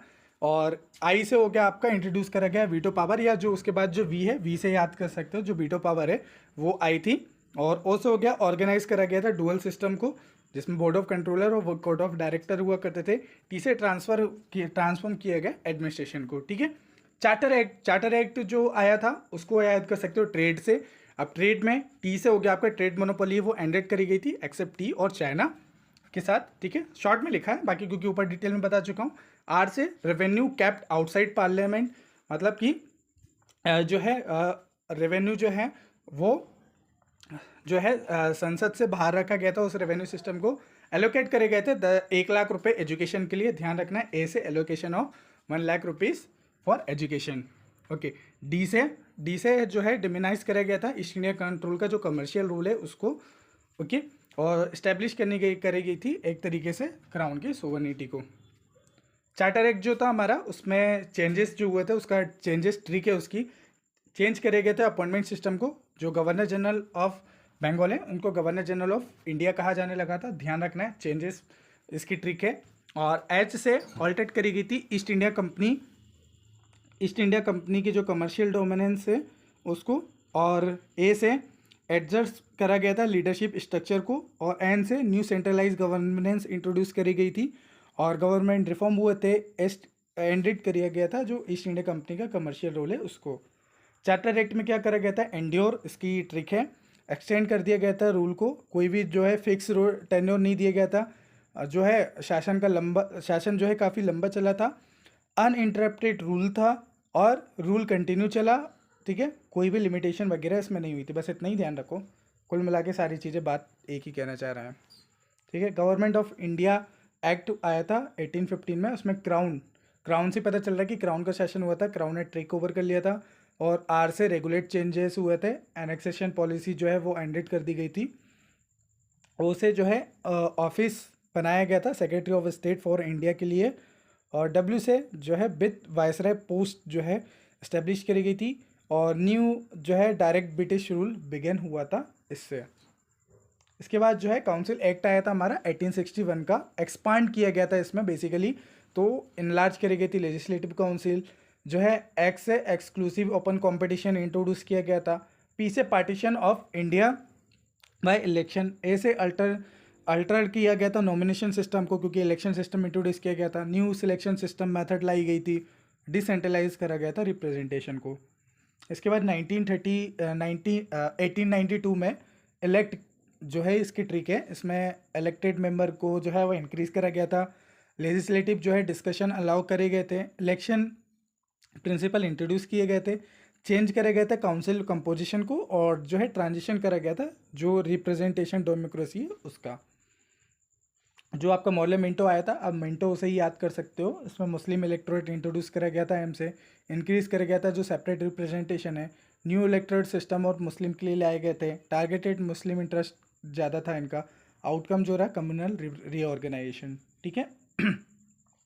मोंटेग्यू चेम्सफोर्ड, इसका ड्रिप इसका आंसर आएगा, मतलब जो निमोनिक्स है वो आएगी। डी से डायरकी इंट्रोड्यूस करी गई थी, ठीक है। और आर से रेवेन्यू बजट पावर जो है ग्रांटेड करी गई थी। इंस्टीट्यूशनल रिफॉर्म इन्हांस करी गए थे। और पी से हो गया था जो प्रिंसेस चैम्बर क्रिएट किया गया था, जिसमें 100 जो है 20 मेंबर हुआ करते थे, ठीक है। इसके बाद जो है 35 का जो एक्ट आया था उसको आप याद कर सकते हो कैब न्यूज़ से या कैबी न्यूज़ से। इसमें कॉन्स्टिट्यूशन फाउंडेशन की लेड रखी गई। ऑटोनॉमी ग्रांटेड करी गई थी to province. Bicameral legislature establish किया गया था। इंट्रोड्यूस किया गया था फेडरल स्ट्रक्चर को। नो डायरकी एट सेंट्रल और प्रोविंस, मतलब कहीं पर भी डायरकी नहीं होती थी, ठीक है। वुमेन जो है सीट को रिजर्व करा गया, सेपरेशन करा गया वर्मा का। इंडिपेंडेंट एक्ट में पाई से याद कर सकते हो, पार्टीशन करा गया था। असेंबली या कॉन्स्टिट्यूशन असेंबली बनाई गई थी। आई से इंडिपेंडेंट जो है वो अचीव हो गई थी हमें। बस अब आपको याद हो जाएगा। चलो अब आपके सामने ना मैं ये टेबल रख रहा हूँ, ठीक है। अब आपको कुछ नहीं करना है, आपको थोड़ी देर के लिए आपको बस एक काम करना है, आंखें बंद करना है। अभी तक मैंने जितना भी पढ़ाया है उनको ना पूरा एकदम से आंखें बंद करके थोड़ी देर के लिए पॉज कर लो वीडियो को और रिकॉल करो कि मैंने क्या क्या चीज़ें पढ़ाई हैं, ठीक है। मुंह से बोलना है स्टार्ट करो, ठीक है। उसके बाद आपने क्या करना है कि ये जो टेबल है, ये टेबल को मैं सेंड भी कर दूंगा ग्रुप में। तो आपको क्या करना है, अब ये जो निमोनिक्स है इनको ना कमेंट करके बताना कि रेगुलेटिंग एक्ट में कंट्रोल में क्या क्या चीज़ें हुई थी, पेट्स इंडिया एक्ट में क्या क्या चीज़ें हुई थी, आपके चार्टर एक्ट में क्या क्या चीज़ें हुई थी और इसमें क्या क्या चीज़ें हुई थी। इन ट्रिक के माध्यम से, निमोनिक के माध्यम से बता देना है आपको, ठीक है। तभी मुझे पता चलेगा एक्चुअली में आपको ये चीज़ें याद हुई हैं या नहीं हुई हैं, और याद हो गई होंगी। मैं इतना श्योरिटी बोल सकता हूँ क्योंकि मैंने इतना बार रिपीट करवा दिया है सेम सेम चीज़ों को, तो अब आपको याद हो गई होंगी। अब आप हम लोग बात करते हैं जिसका आपको इंतज़ार था। गाइए गाना, जिसका मुझे था इंतज़ार, वो था आपका टेस्ट, ठीक है। अब हम लोग लगाते हैं टेस्ट। तो टेस्ट से ही तो पता चलेगा कि आप लोगों को कितना अच्छे से याद हुआ है या नहीं हुआ है ना। तो चलिए टेस्ट लगाते हैं। तो देखो यहाँ पर सारे PYQ से लिए गए हैं। मैं यहाँ पर जूम करूँगा थोड़े से क्वेश्चंस को, और सारे PYQ के हैं, टेंशन मत लो। मैं बार बार रेफरेंस आपको नहीं दिखाऊंगा, बस आपको क्वेश्चन अटेम्प्ट करना है, ठीक है। बहुत ध्यान से देखिएगा।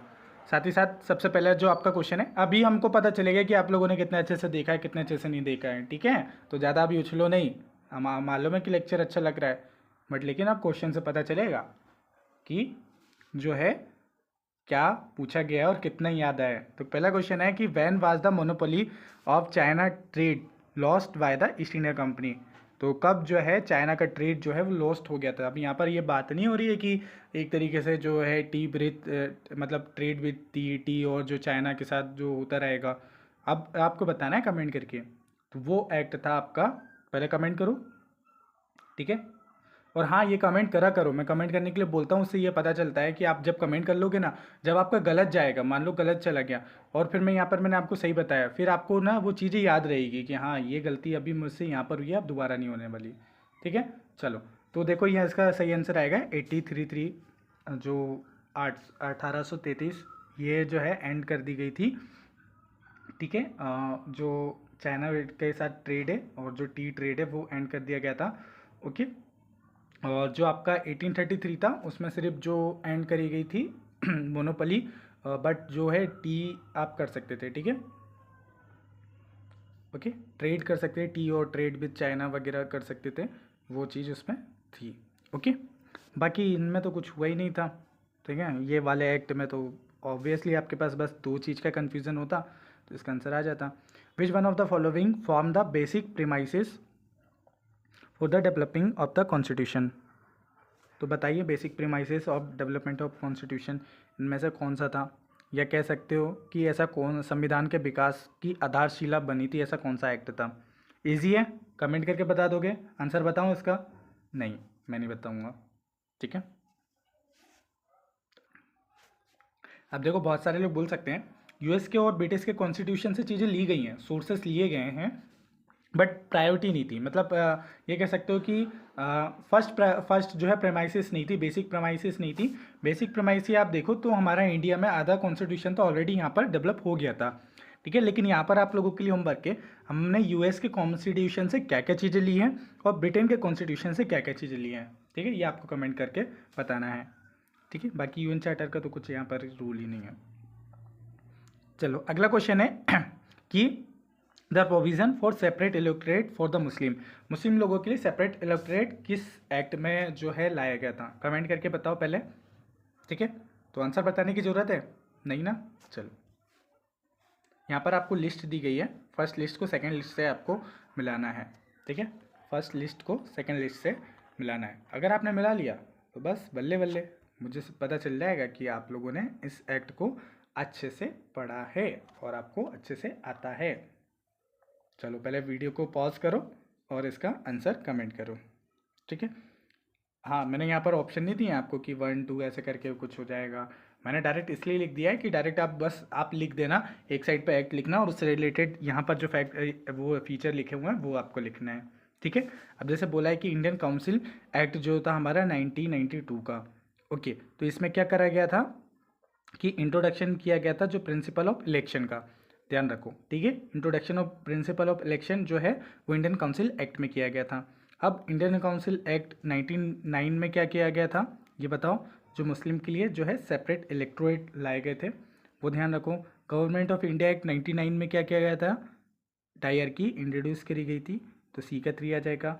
गवर्नमेंट ऑफ इंडिया एक्ट में क्या करा गया था कि जो आपका डी है, डी में आपको ध्यान रखना है कि इंट्रोडक्शन किया गया था प्रोविंशियल ऑटोनॉमी को, ध्यान रखो, इंट्रोडक्शन ऑफ प्रोविंशियल ऑटोनॉमी वो किस में हुआ था? ये आपके 1935 के एक्ट में हुआ था।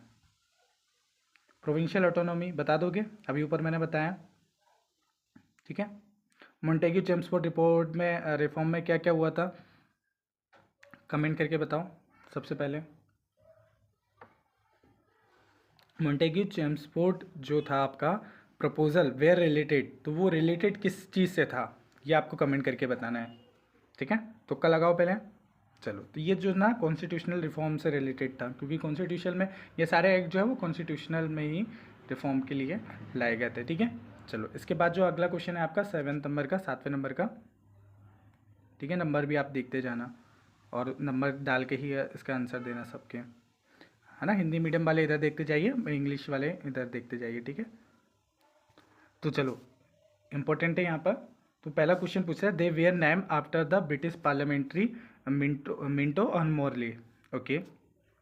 Then they provide for the limited self government by the increasing the number of elected Indian in the legislative council.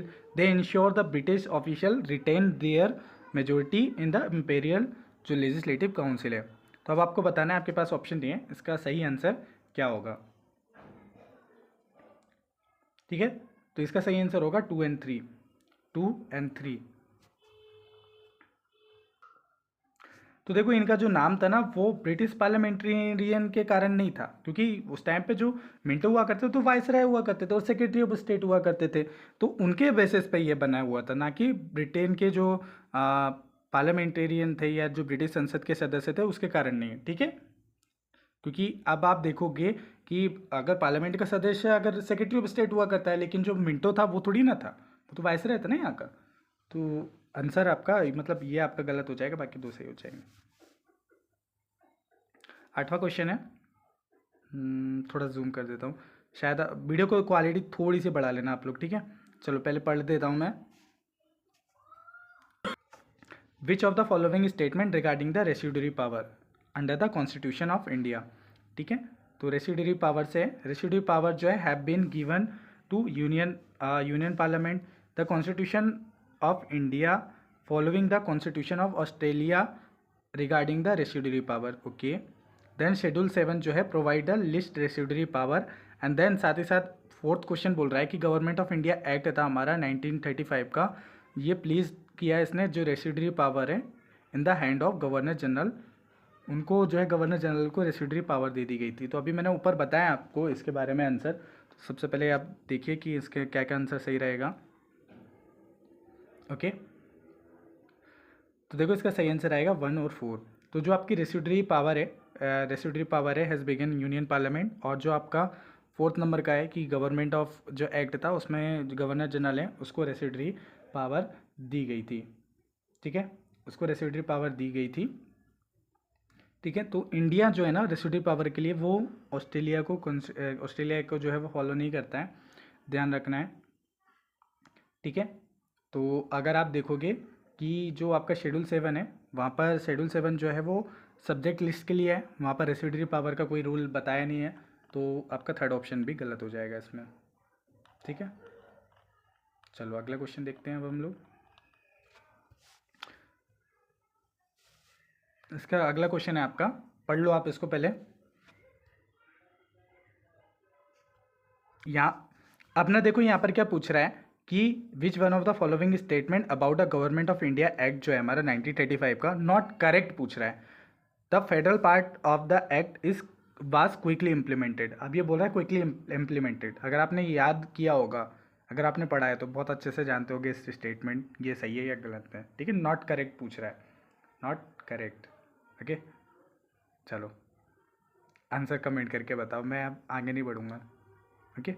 तो इसका मतलब आपको पता चलता है कि ये नॉट करेक्ट है, तो बाकी जो है हमारे करेक्ट है। तो आपको ध्यान रखना है कि ये फैक्ट आपको नोट कर लेना है यहाँ से। कई बार PYQ से हमको एक्स्ट्रा इन्फॉर्मेशन मिल जाती है जो हमको बुक में नहीं मिलती। जैसे कांग्रेस डिसाइड कर रहा था कि participate in the election under the new act, और ओनली बंगाल और पंजाब जो है हैड नॉन कांग्रेस मिनिस्टर, वहाँ पर बंगाल और जो पंजाब है जहाँ पर नॉन कांग्रेस मिनिस्टर नहीं देखने को मिले थे। अगर मान लो यही स्टेटमेंट बनकर आ जाए अगली बार, ठीक है, नॉट करेक्टेड हम लोगों ने इसको कट कर दिया। लेकिन बाकी तो सही है ना। तो इससे हमको यहाँ से पता चल रहा है Congress form the कोalition government with the 2 province. तो कोalition गवर्नमेंट कांग्रेस ने बनाई थी, वो किस एक्ट में बनाई थी, वो इसमें बनाई थी, ठीक है। तो ये ध्यान रखना है, ये नोट कर लो आप, ये जो फैक्ट है ना ये नीचे के, ये नोट करना है आपको, ठीक है। चलो, विच one of the following is about the Indian council act के बारे में पूछ रहा है। It enlarge the governing council, general की काउंसिल है तो मेकिंग लॉ। और दूसरा ये बोल रहा है कि गवर्नर जनरल जो है was not authorize to increase the number of member, मतलब कि गवर्नर जनरल के जो सदस्य थे उनकी संख्या बढ़ाने का अधिकार नहीं था। गवर्नर जनरल को सदस्यों की संख्या बढ़ाने का अधिकार नहीं था। तो आप देखोगे कि इस टाइम पे ऑलरेडी जो है उनकी एक तरीके से आप कह सकते हो कि गवर्नर जनरल जो है की काउंसिल हुआ करती थी वो बढ़ गई थी, काउंसिल की पावर जो है वो बढ़ गई थी। तो एक तरीके से तो ये बोल रहे हैं कि ऑथराइज नहीं थी, तो ये गलत है, ठीक है। अब आप में से बहुत सारे लोग बोलोगे कि इस टाइम पे तो वायसराय की पोस्ट बन गई थी, तो फिर यहाँ पर ये गवर्नर जनरल क्यों पूछ रहे हैं। तो देखो एक तरीके से कहा जाए कि मैंने बताया था उस टाइम पे कि जो गवर्नर जनरल की जो पोस्ट थी ना वो वायसराय के साथ मर्ज कर दी गई थी। तो कुछ कुछ जगह पे कई बार जो है इसको गवर्नर जनरल भी बोल दिया जाता है, बट वो बात एक ही बंदे की हो रही है, या वो गवर्नर जनरल बोले या वायसराय बोले तो वो एक ही पर्सन है, ठीक है, एक ही पर्सन की बात हो रही है। तो यहाँ पर ना जनरली एग्जाम में 2021 में पूछा गया है, ये शायद एनडीए में पूछा गया है। तो बहुत सारे लोग कंफ्यूज इसमें हुए थे कि सर यहाँ पर तो गवर्नर जनरल बोल रहा है जबकि इस टाइम पे तो वायसराय हुआ करते थे, है ना।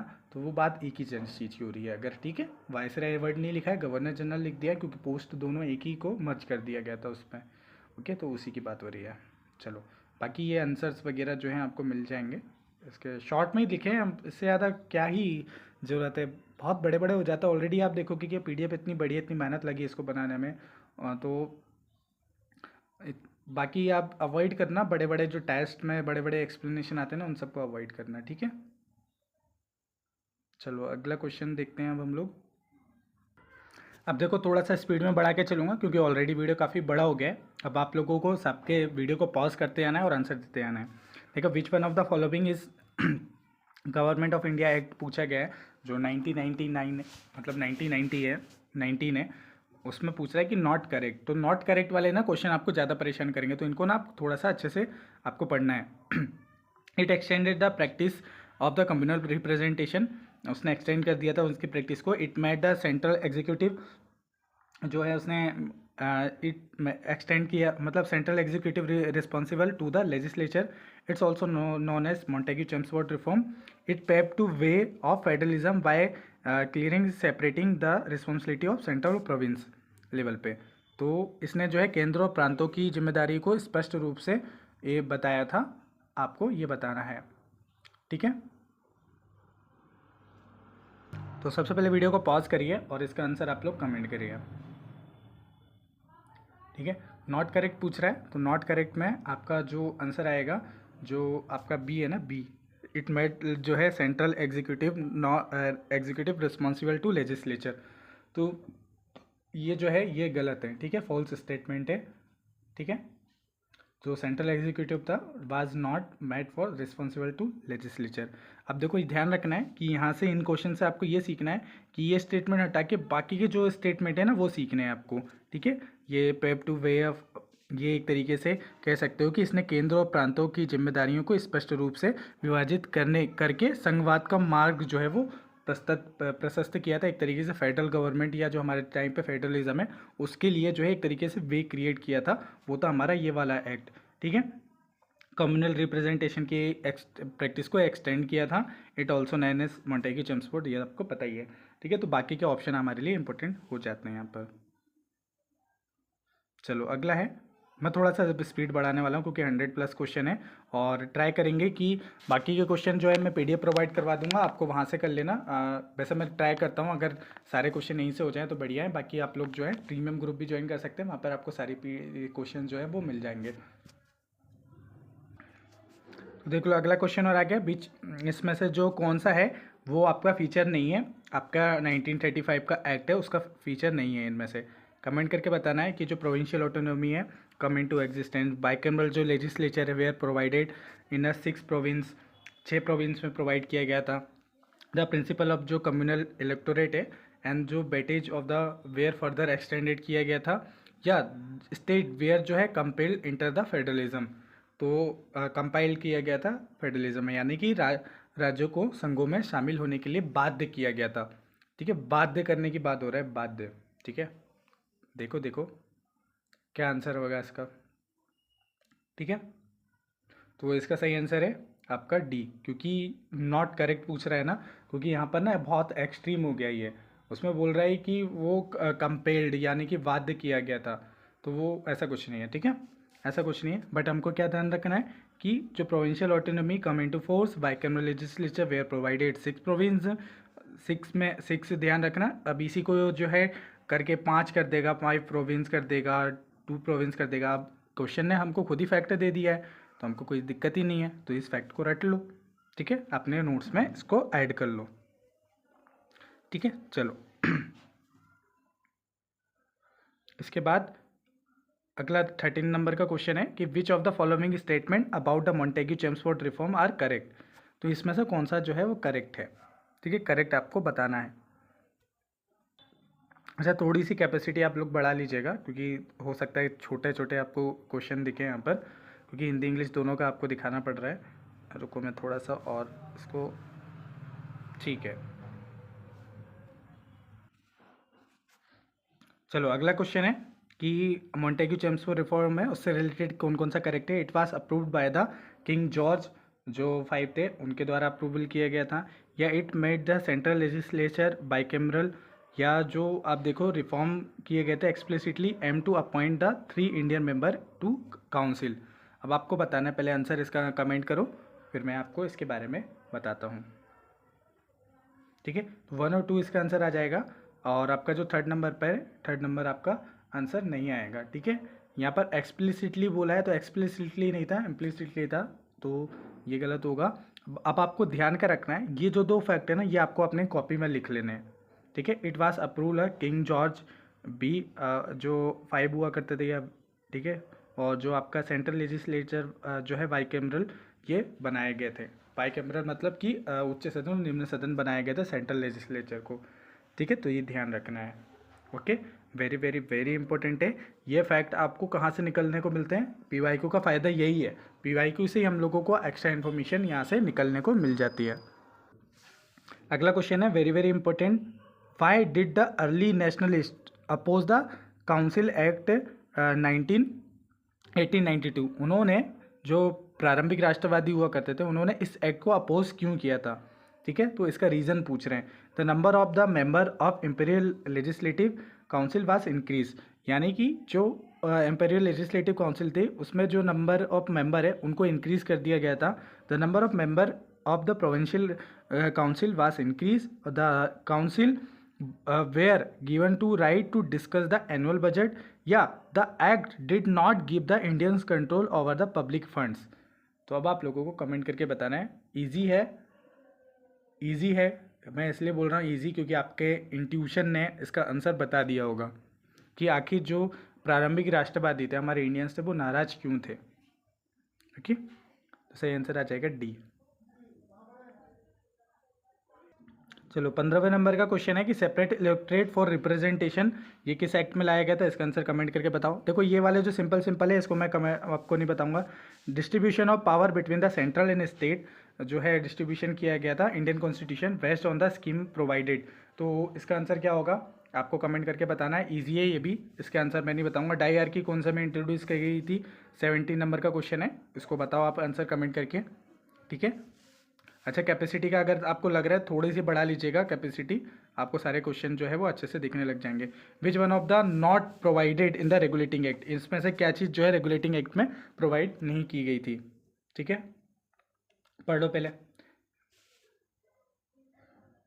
18वें नंबर का क्वेश्चन है कि it made the presidency Bengal supreme over the दोस्त बॉम्बे और मद्रास, मतलब कि इसने एक तरीके से जो है प्रेसिडेंसी प्रोवाइड करवाई थी, जो बंगाल है वो सुप्रीम ओवर द बॉम्बे और मद्रास। ठीक है, बिल्कुल सही है। The tenure of the governor general और his counsellor as fix 5 year, 5 year के लिए फिक्स कर दी गई। The supreme court of the justice was established at the Kolkata and the Governor General in the Council was authorized to the appoint to successor of Bombay and Madras. तो देखो, अगर आप देखा जाए तो मैंने आपको बताया भी है कि ये वाला जो ऑप्शन है ना, ये गलत है। कि जो गवर्नर जनरल की जो काउंसिल थी उसको ऑथराइज कराया गया था, अपॉइंट कर दिया गया था कि जो सक्सेसर है वो बॉम्बे और मद्रास में प्रेसिडेंसी में, तो ऐसा कुछ नहीं किया गया था। ठीक है, सिर्फ बंगाल से ही सारी चीज़ें चलाई गई थी। अब आपको ध्यान का रखना है कि ये ऊपर के फैक्ट आपको ध्यान रखना है कि it made presidency Bengal supreme over दोस्त बॉम्बे प्रेसिडेंसी। और इसमें जो है टेन्योर फिक्स करा गया था गवर्नर जनरल को उसकी काउंसिल की 5 साल के लिए। और सुप्रीम कोर्ट जो है of the justice was establish in Calcutta. ठीक है, तो ये फैक्ट आपको ध्यान रखना है जो कि आपको एग्जैक्टली देखने को नहीं मिलते हैं, वो आपको PYQ से ही देखने को मिलेंगे। अच्छा चलो, अगला क्वेश्चन है कि जो पार्लियामेंट्री रिफॉर्म है इसने एंड करा था जो ऑफिशियल मेजोरिटी है in the state legislative assembly है उसको। और despite a government of India act 1909 non official जो है were elected to the local bodies indirectly. तो लोकल बॉडीज से जो है इनडायरेक्टली इलेक्टेड होकर आते थे। तो बताओ पहले आंसर कमेंट करके, फिर मैं आपको इसका आंसर बताता हूँ। ठीक है, तो इसमें दोनों आंसर बहुत आएगा सही। तो यहाँ से अब आपको फैक्ट उठाने हैं कि पार्लियामेंट्री रिफॉर्म है उसको एंड कर दिया गया था official majority in the state legislative assembly में। और despite the government of India act 1909 जो ऑफिशियल थे नॉन ऑफिशियल थे उनको इलेक्टेड किया गया था इनडायरेक्टली, कहाँ पर, लोकल बॉडी से। ध्यान रखना है, ठीक है, इंपॉर्टेंट फैक्ट है ये पूछा जा सकता है। ओके, अगला क्वेश्चन है which one of the following जो है Indian council act are correct. Indian council act से रिलेटेड जो है कौन सा करेक्ट है। It enlarge governor general of council, इसने इनलार्ज करा था जो गवर्नर जनरल की काउंसिल है for the purpose of the law making, कानून बनाने के लिए। इसने कानून बनाने के उद्देश्य से गवर्नर जनरल की जो परिषद है उसका विस्तार किया था। ओके, देन उसके बाद governor general was not authorize to increase number of member, मतलब कि उसको कोई अथॉरिटी नहीं थी कि वो नंबर जो वो कर सकता है। तो ये ऑलरेडी रिपीट हुआ है, ऊपर क्वेश्चन ये पूछा गया है। ठीक है, ओके, इसका आंसर आप लोग बता ही दोगे। तो क्वेश्चन ऑलरेडी रिपीट हुआ है, तो ये बाकी सारे आंसर आपको यहाँ पर देखने को मिल जाएंगे। ठीक है, चलो आगे बढ़ते हैं, अगले क्वेश्चन को देखते हैं। अब मैं थोड़ा सा फास्ट चलूँगा, ठीक है, फास्ट चलूँगा और बहुत सारे क्वेश्चन जो हैं वो रिपीट होने लगेंगे, तो आपको बस आंसर कमेंट सेक्शन में लिखते जाना है।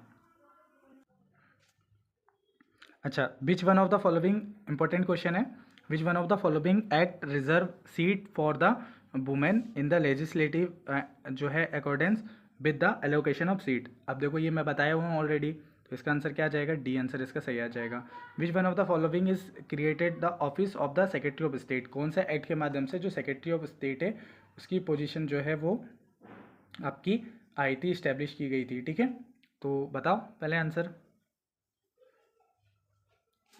बताओ बताओ। ठीक है, तो आपका जो आपका 58 का एक्ट था उसमें ये चीज़ जो है इस्टेब्लिश करी गई थी। ठीक है, अगला क्वेश्चन है जो आपका, अच्छा ये नंबर आपको बताते जाता हूँ, ये आपका क्वेश्चन नंबर है 23। ठीक है, क्वेश्चन नंबर 23 है, पहले आपको आंसर इसके कमेंट करने हैं। विच one of the following is the first legislative interference, तो मतलब पहला लेजिस्लेटिव इंटरफेयर हुआ था वो किस एक्ट के माध्यम से हुआ था। ठीक है, तो इसका आंसर आप बता दोगे आराम से। ठीक है, ईजी है। ठीक है, डायरकी जो है, डायरकी का प्रिंसिपल आया था। डायरकी के प्रिंसिपल में बेसिकली क्या कहा गया था, आपका 24 नंबर का क्वेश्चन है कि डायरकी में क्या करा गया था कि division of the central legislative into 2 house, introduction of double government central state level पे, having the 2 set of rule, one is London and another is Delhi, या division of the subject delegate the provincial into the 2 category. तो इसका सही answer बताओ। ठीक है, तो इसका सही आंसर है डी, क्योंकि एक तरीके से जो सब्जेक्ट है उसका जो है डिवीज़न किया गया था इन प्रोविंस लेवल पे, तो प्रोविंस लेवल पे डायरकी इंट्रोड्यूस की गई थी। ओके, 25वें नंबर का क्वेश्चन है आपके सामने कि जो मोंटेग्यू चेम्सफोर्ड रिफॉर्म था, तो ये रिपीट हुआ है, इसका आंसर कमेंट करके बता देना। ठीक है, चलो, Y did the early nationalist, तो ये क्वेश्चन वही ऊपर वाला रिपीट हो गया है। सेपरेट इलेक्टोरेट जो है वो किस एक्ट के माध्यम से आया था, दिया गया था एंग्लो इंडियंस को, तो मैंने आप लोगों को अलग से बताया था ना कि वहाँ से क्वेश्चन आते हैं। तो सेपरेट इलेक्टोरेट दिया गया था, ये क्वेश्चन नंबर 27 है आपका। तो किस में दिया गया था सेपरेट इलेक्टोरेट एंग्लो इंडियन को, तो आपको कमेंट करके बताना है। ठीक है, 1935 में जो एंग्लो इंडियन है उनको सेपरेट इलेक्टोरेट दिया गया था, ये आपका आंसर आ जाएगा। ठीक है, ओके। अब देखो एक चीज़ और ध्यान रखना कि कुछ कुछ सोर्सेस में ये बताया गया कि एंग्लो इंडियन जो है वो उनके लिए सेपरेट इलेक्टोरेट 99 में बनाया गया था, कुछ में बताया गया कि 1935 में। ठीक है, तो अगर ऑफिशियल आंसर की के हिसाब से देखें तो उसमें ना एंग्लो इंडियन की अगर प्रॉपर तरीके से देखें तो मैंने अलग अलग सोर्सेस में देखा तो प्रॉपर तरीके से और अपने एआई वगैरह सबसे मैंने पूछ के देख लिया, मैं इस क्वेश्चन में भटका था काफ़ी। तो उसमें यही बताया गया है 35 में 1935 में एंग्लो इंडियन के लिए प्रॉपर तरीके से कोडिफाई कर दिया गया था कि अब इनको सेपरेट इलेक्टोरेट दिया जाएगा। तो 1935 ध्यान रखना, इस ये आए 99 तो इसको आप लोग हटा सकते हो। ठीक है, तो एंग्लो इंडियंस को इस टाइम पे दिया गया था, ये आपको ध्यान रखना है। ठीक है, चलो, तो आप कन्फ्यूज़न नहीं होना चाहिए।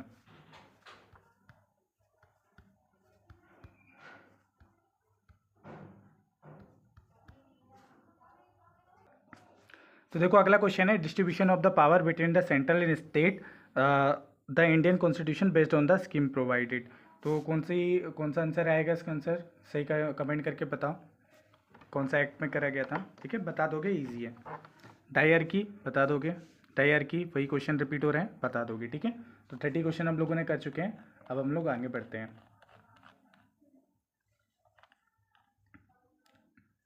Okay,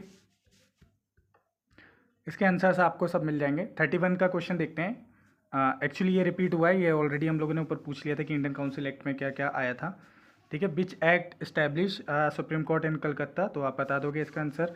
with reference to establishment of supreme court, तो सुप्रीम कोर्ट से रिलेटेड पूछ रहा है, तो ये रिपीट हुआ है तो इसलिए शायद यहाँ पर वो प्रिंट नहीं हो पाया question.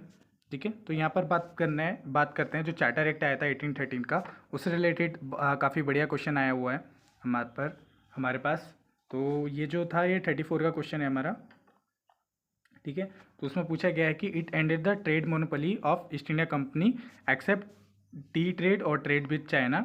It asserted the sovereignty of the British Crown over the Indian territory held by the company and the revenue of India were now controlled by the British Parliament। मतलब कि जो रेवेन्यू है वो British parliament अब control करा करती थी। तो सही आंसर, पहले इसका आंसर कमेंट करो फिर मैं आपको बताता हूँ। ठीक है, तो इसका सही आंसर है 1 एंड 2। 1 एंड 2, 3 गलत है। The revenue were now control बोल रहा है कि वो कंट्रोल पार्लियामेंट करती थी, तो नहीं, वो अभी पार्लियामेंट पूरी तरह से रेवेन्यू पे कंट्रोल नहीं करती, तो ये फॉल्स स्टेटमेंट है। ठीक है, चलो अगला क्वेश्चन देखते हैं। अगला क्वेश्चन है कि what is not true relation, not word पूछ रहा है, not true relation charter act जो 1813 है उससे रिलेटेड। ठीक है, रिलेशन पहला ऑप्शन है it allow the Christian missionary to come India for alignment. It asserted the sovereignty of the British Crown over the company territory and it abolished the trade monopoly of the East India Company include the tea trade। उसने एक तरीके से abolish कर दिया था इस act ने। तो बताओ इसका आंसर कमेंट करके।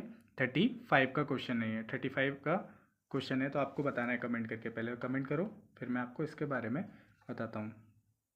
ठीक है, तो सी स्टेटमेंट सही आ जाएगा। बाकी के आपको ध्यान रखना है कि ये वाला जो है क्रिश्चियन मिशनरी को अलाउ करा था, स्टेट करी थी कि sovereignty British crown over the जो है कंपनी टेरिटरी। ठीक है, तो ये दो ऑप्शन आपको नोट कर लेने हैं अपने जो है नोट्स में। ठीक है, तो इनको आपको ध्यान रखना है, यहाँ से क्वेश्चन आते हैं। ठीक है, चलो, अबॉलिश नहीं करी थी जो है मोनोपोली को एक तरीके से। चलो, अब अगला क्वेश्चन आता है आपका 36 नंबर का, यही क्वेश्चन।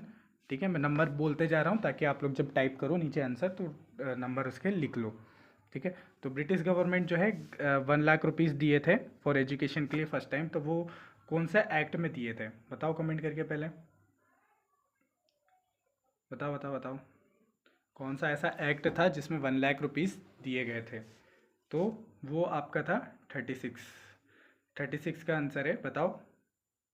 वो आपका चार्टर एक्ट ये है। ठीक है, थोड़ा स्पीड में मैं बढ़ाऊंगा। Which one of the following act was governor general of Bengal designated. Governor general of Bengal को जो है गवर्नर जनरल ऑफ इंडिया कहा जाने लगा, तो कौन सा एक्ट था कमेंट करके बताओ, मैं नहीं बताऊंगा। ठीक है, अंडर क्राउन रूल था विच of the following statement regarding the government of India act जो आपका है 1858 उससे रिलेटेड जो है वो सही है। It transfer the administration of East India company British crown, बिल्कुल सही है। Indian the policy of annexation, governor general जो है वो वाइसरॉय बन गया था। जो महलवारी सिस्टम है वो आपका यहाँ पर आ गया था। तो ये क्वेश्चन नंबर कौन सा है आपका 38 है, ठीक है 38 है। तो इसमें आप बताइए कौन कौन से स्टेटमेंट इसके सही हैं, ठीक है। तो देखो इसमें फोर्थ ऑप्शन गलत आ जाएगा क्योंकि अबॉलिश नहीं करा था, मालवारी सिस्टम कंटिन्यू था, ठीक है, महलवारी सिस्टम। बाकी सब सही है, ठीक है। तो ये सब आपको ध्यान रखना है। अब देखो ये कौन सा नंबर का क्वेश्चन है, ये आपका है 39 नंबर का question. Which act the first time made the possible to for Indians make a some share in administration in their country, मतलब कि एडमिनिस्ट्रेशन में अब कुछ हम लोग अपना रोल निभा सकते हैं। तो इनमें से कौन सा है, कौन सा एक्ट है वो, ठीक है। इंडियन काउंसिल एक्ट इसका आंसर आ जाएगा। Which one of the following not a main provision of the Morley Minto, उसका मेन प्रोविजन कौन सा नहीं था इनमें से, ठीक है, बताओ। Increase the number of the seat of legislative council, okay. Elected member were not permitted at the imperial legislative, तो ये उसका प्राइमरी जो है प्रोविज़न नहीं था, जो है मेन प्रोविज़न नहीं था, ठीक है। इसका मतलब ये नहीं है कि ये प्रोविज़न नहीं थे, ये प्रोविज़न थे बट जो है मेन नहीं था, ठीक है। और ये गलत भी है, ये गलत भी है। तो आपको ध्यान रखना मेन प्रोविज़न में आएंगे। Increase the number of the seat बढ़ाना था, गवर्नमेंट की मेजोरिटी इंपीरियल लेजिस्लेटिव में बढ़ाती थी, कम्युनल और सेपरेट इलेक्टोरेट उसका एक मेन रूल था, ठीक है। तो ये क्वेश्चन हो गए हमारे। अब मैं थोड़ा सा फास्ट पढ़ने वाला हूँ, ठीक है। तो अब आप लोग ना वीडियो को पॉज करना स्टार्ट कर देना।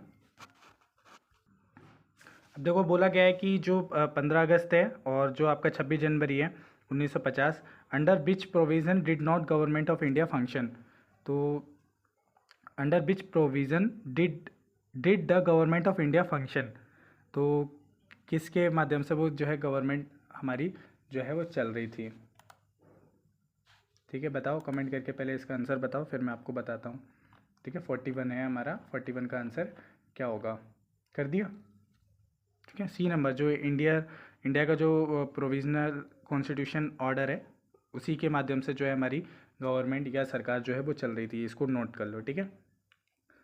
नोट करते जाओ क्योंकि PYQ से बहुत सारे जो है क्वेश्चंस आपके रिपीट हो जाते हैं। सेकंड नंबर पे 42 है, which among the following gave the Indian legislator authority to the draft and enact their own budget, इसमें से किसने बोला गया था कि हम लोग जो है खुद का ओन बजट जो है वो बना सकते हैं, ओके। तो आपका गवर्नमेंट ऑफ इंडिया एक्ट 1919 था, ठीक है। अगला क्वेश्चन जो है ये रिपीट हो रहा है तो इसको नहीं देखेंगे। इसके बाद अगला फ़ोन है, अगला क्वेश्चन आपके सामने रहा कि विच one of the following is the first legislature, जो मतलब पहले टाइम पे इंटरफेस किस एक्ट के माध्यम से हुआ था बता दोगे।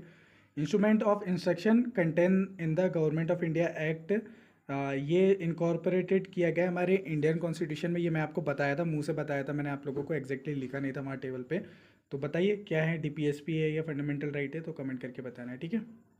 चलो इसके बाद विच one of the among the जो है following introduce the principle of election in the place of nomination for the first time, तो किसने करा था, तो आपको कमेंट करके बताओ पहले, ठीक है। इसका सही आंसर आएगा ए। इसके बाद मोंटेगी चेम्सफोर्ड रिफॉर्म जो है वो इंट्रोड्यूस करा गया था फर्स्ट टाइम, ठीक है, introduce for the first time, तो किस लिए था, इसका आंसर बताओ। तो ईजी है, बता दोगे आराम से। चलो और बढ़ाते हैं, अब थोड़ा सा स्पीड हम लोग बढ़ाएंगे। विच ऑफ द फॉलोइंग जो है reform introduce the first time, जिसमें जो है open competition for the selection of civil servant के लिए करवाया गया था, किस में बताया गया था, बताओ कमेंट करके।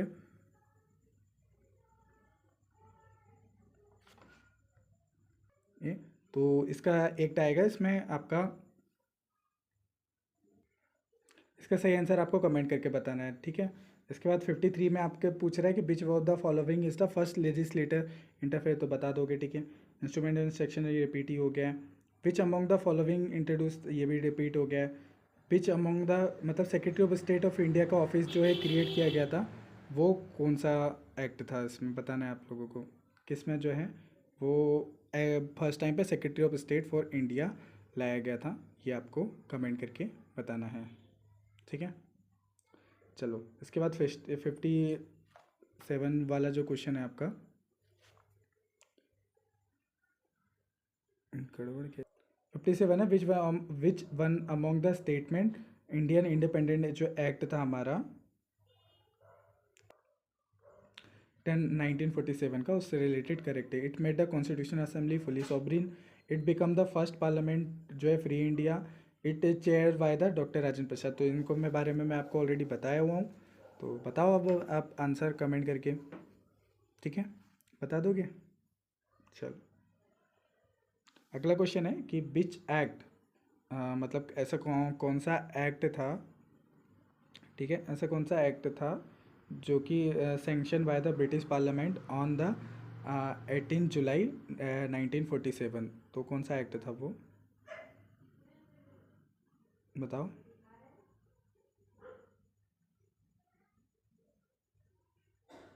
इंडियन इंडिपेंडेंट एक्ट था, ठीक है, ध्यान रखना है। अब इसको आपने मैच कर दिया तो समझ जाएंगे कि चीज़ें आ रही हैं आपको, ठीक है, तो कमेंट करके बताना, ठीक है।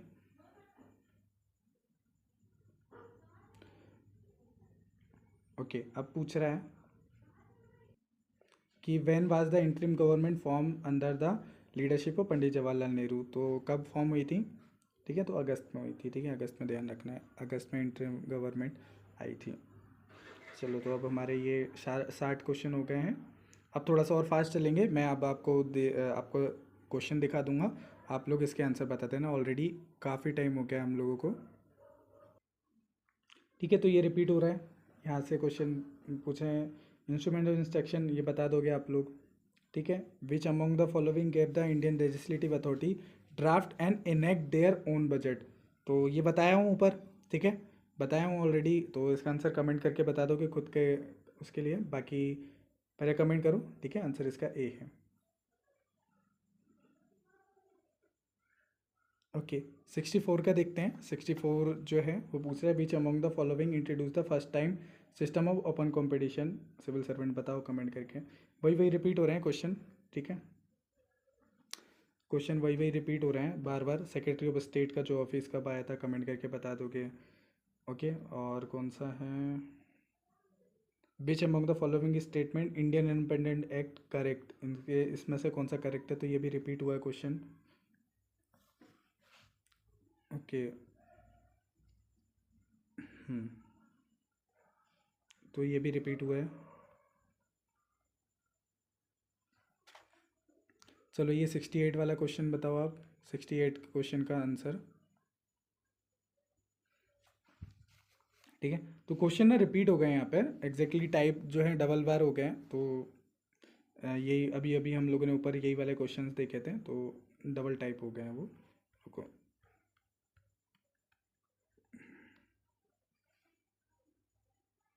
ओके, यहाँ से देखते हैं अब हम लोग, ठीक है।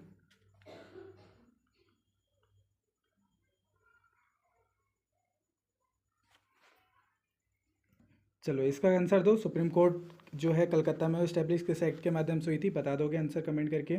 फिर अगला क्वेश्चन है कि आपका विथ रेफरेंस ये जो है आपका supreme court of India which of the following जो है वो है, यहाँ पर ऑप्शन नहीं बन पाए, तो ऑप्शन ना बनने के लिए, अच्छा चलो इसके अलावा आप ये बता दो कि जो सुप्रीम कोर्ट ऑफ कलकत्ता थे उसमें जो इसके जो फर्स्ट जज बने थे उनका नाम क्या था, और उसके अलावा और जो 3 मेंबर थे उनका नाम क्या था, ठीक है, वो नाम बता दो आप लोग। मैं फर्स्ट वीडियो में बताया तो मेरे को समझ में आ जाएगा कि आपने कलकत्ता के जो सुप्रीम कोर्ट है उससे रिलेटेड अच्छे से पढ़ लिया है, ठीक है। चलो अगला क्वेश्चन है कि चार्टर एक्ट जो था उससे रिलेटेड क्वेश्चन पूछ रहा है, इसका आंसर आप लोग कमेंट करके आपको बताना है, ठीक है। 75 का देखें तो नॉट ट्रू रिलेशन जो है आपका जो चार्टर एक्ट है उससे रिलेटेड जो है पूछ रहा है कौन सा सही नहीं है, ठीक है, ऑलरेडी ऊपर बता चुका हूँ, अब आप लोगों को कमेंट करके बताना है। Which act granted the 1 lakh education, बता दोगे, ईजी है, ठीक है। अब तो वही रिपीट हो रहे हैं, फिर जो आपका गवर्नर जनरल है उसको वो कर दिया था, क्वेश्चन रिपीट हो गया है। फिर आपको बताना है जो हो गवर्नमेंट ऑफ इंडिया एक्ट है 15 का, उससे रिलेटेड क्वेश्चन है, ठीक है, आंसर कमेंट करके बताना है। Act for the first time made possible Indian to take some share in administration, तो ये बता सकते हो आप लोग कमेंट करके। Parliamentary reform not a main provision, तो वही क्वेश्चन रिपीट हो गए हैं, ठीक है।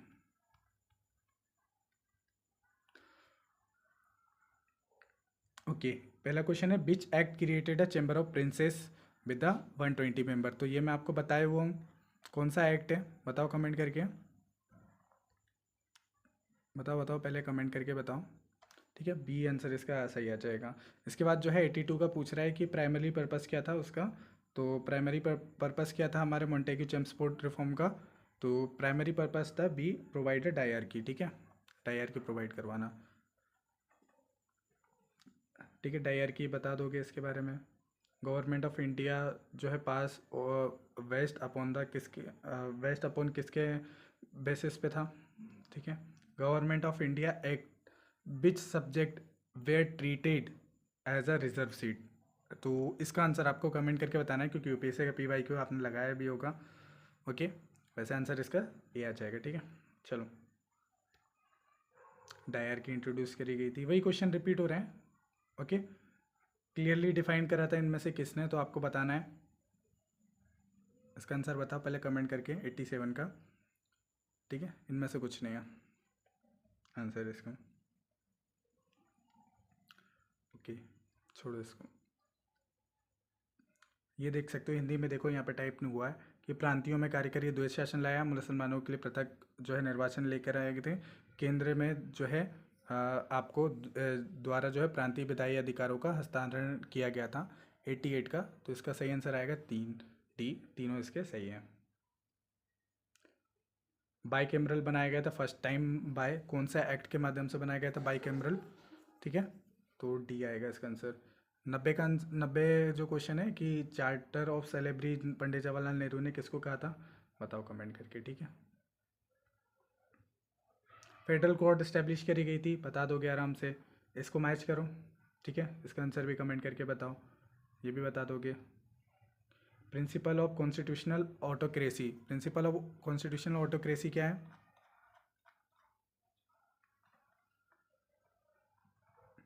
बताओ बताओ जल्दी कमेंट करके बताओ। Principle of autocracy. ओके, 94 का जो है आपका आंसर क्या हो जाएगा, आपका गवर्नमेंट ऑफ इंडिया एक्ट। ठीक है, 35। इसके बाद जो है act provide establishment public service commission for both union और जो है ईच प्रोविज़न प्रोविंस के लिए जो इस्टेब्लिश किया गया था 35 एक्ट है उसका answer. Which of the among the was not a silent feature, कौन सा इसमें से साइलेंट फीचर नहीं है, नहीं पूछ रहा है ना, तो नहीं है। तो रेसिडुअली सब्जेक्ट जो है एलोकेटेड प्रोविंशियल ये नहीं है, बाकी आपको ऊपर के नोट कर लेने हैं। Which among the introduce the provincial autonomy in British India, तो प्रोविंशियल ऑटोनॉमी किसने करी थी वो आपको बताना है। ठीक है, which act by council abolish the, जो है उसने इंडियन काउंसिल को जो है अबॉलिश कर दिया था, वो आपका एक्ट था ये वाला। ठीक है, चलो, या इसका आंसर कमेंट करके बताना है। नॉट द फीचर ऑफ, इसका भी आंसर आपको कमेंट करके बताना है। ठीक है, तो टोटल हमारे 100 क्वेश्चन हो गए। उसके बाद 11 क्वेश्चन और हैं नीचे आपको देखने को मिलेंगे, तो वो आप इस PDF से जाके लगा लीजिएगा। ठीक है, वीडियो काफ़ी लंबा हो गया, बट मुझे जहाँ तक आप लग रहा है कि आप लोगों को याद हो गया होगा, अब आपको कोई भी प्रॉब्लम नहीं होगी। और इससे पहले आप लोगों ने ऐसा लेक्चर देखा भी नहीं होगा, लेक्चर अच्छा लगा हो तो आप दोस्तों के साथ शेयर करने का आइडिया बुरा नहीं है। बाकी टेस्ट सीरीज़ वगैरह आप लोग ज्वाइन कर सकते हैं, हमारे नोट्स परचेज कर सकते हैं। ठीक है, और हमारे चैनल के साथ जुड़िए, आपको बहुत सारी इंटरेस्टिंग चीज़ें मिलने वाली।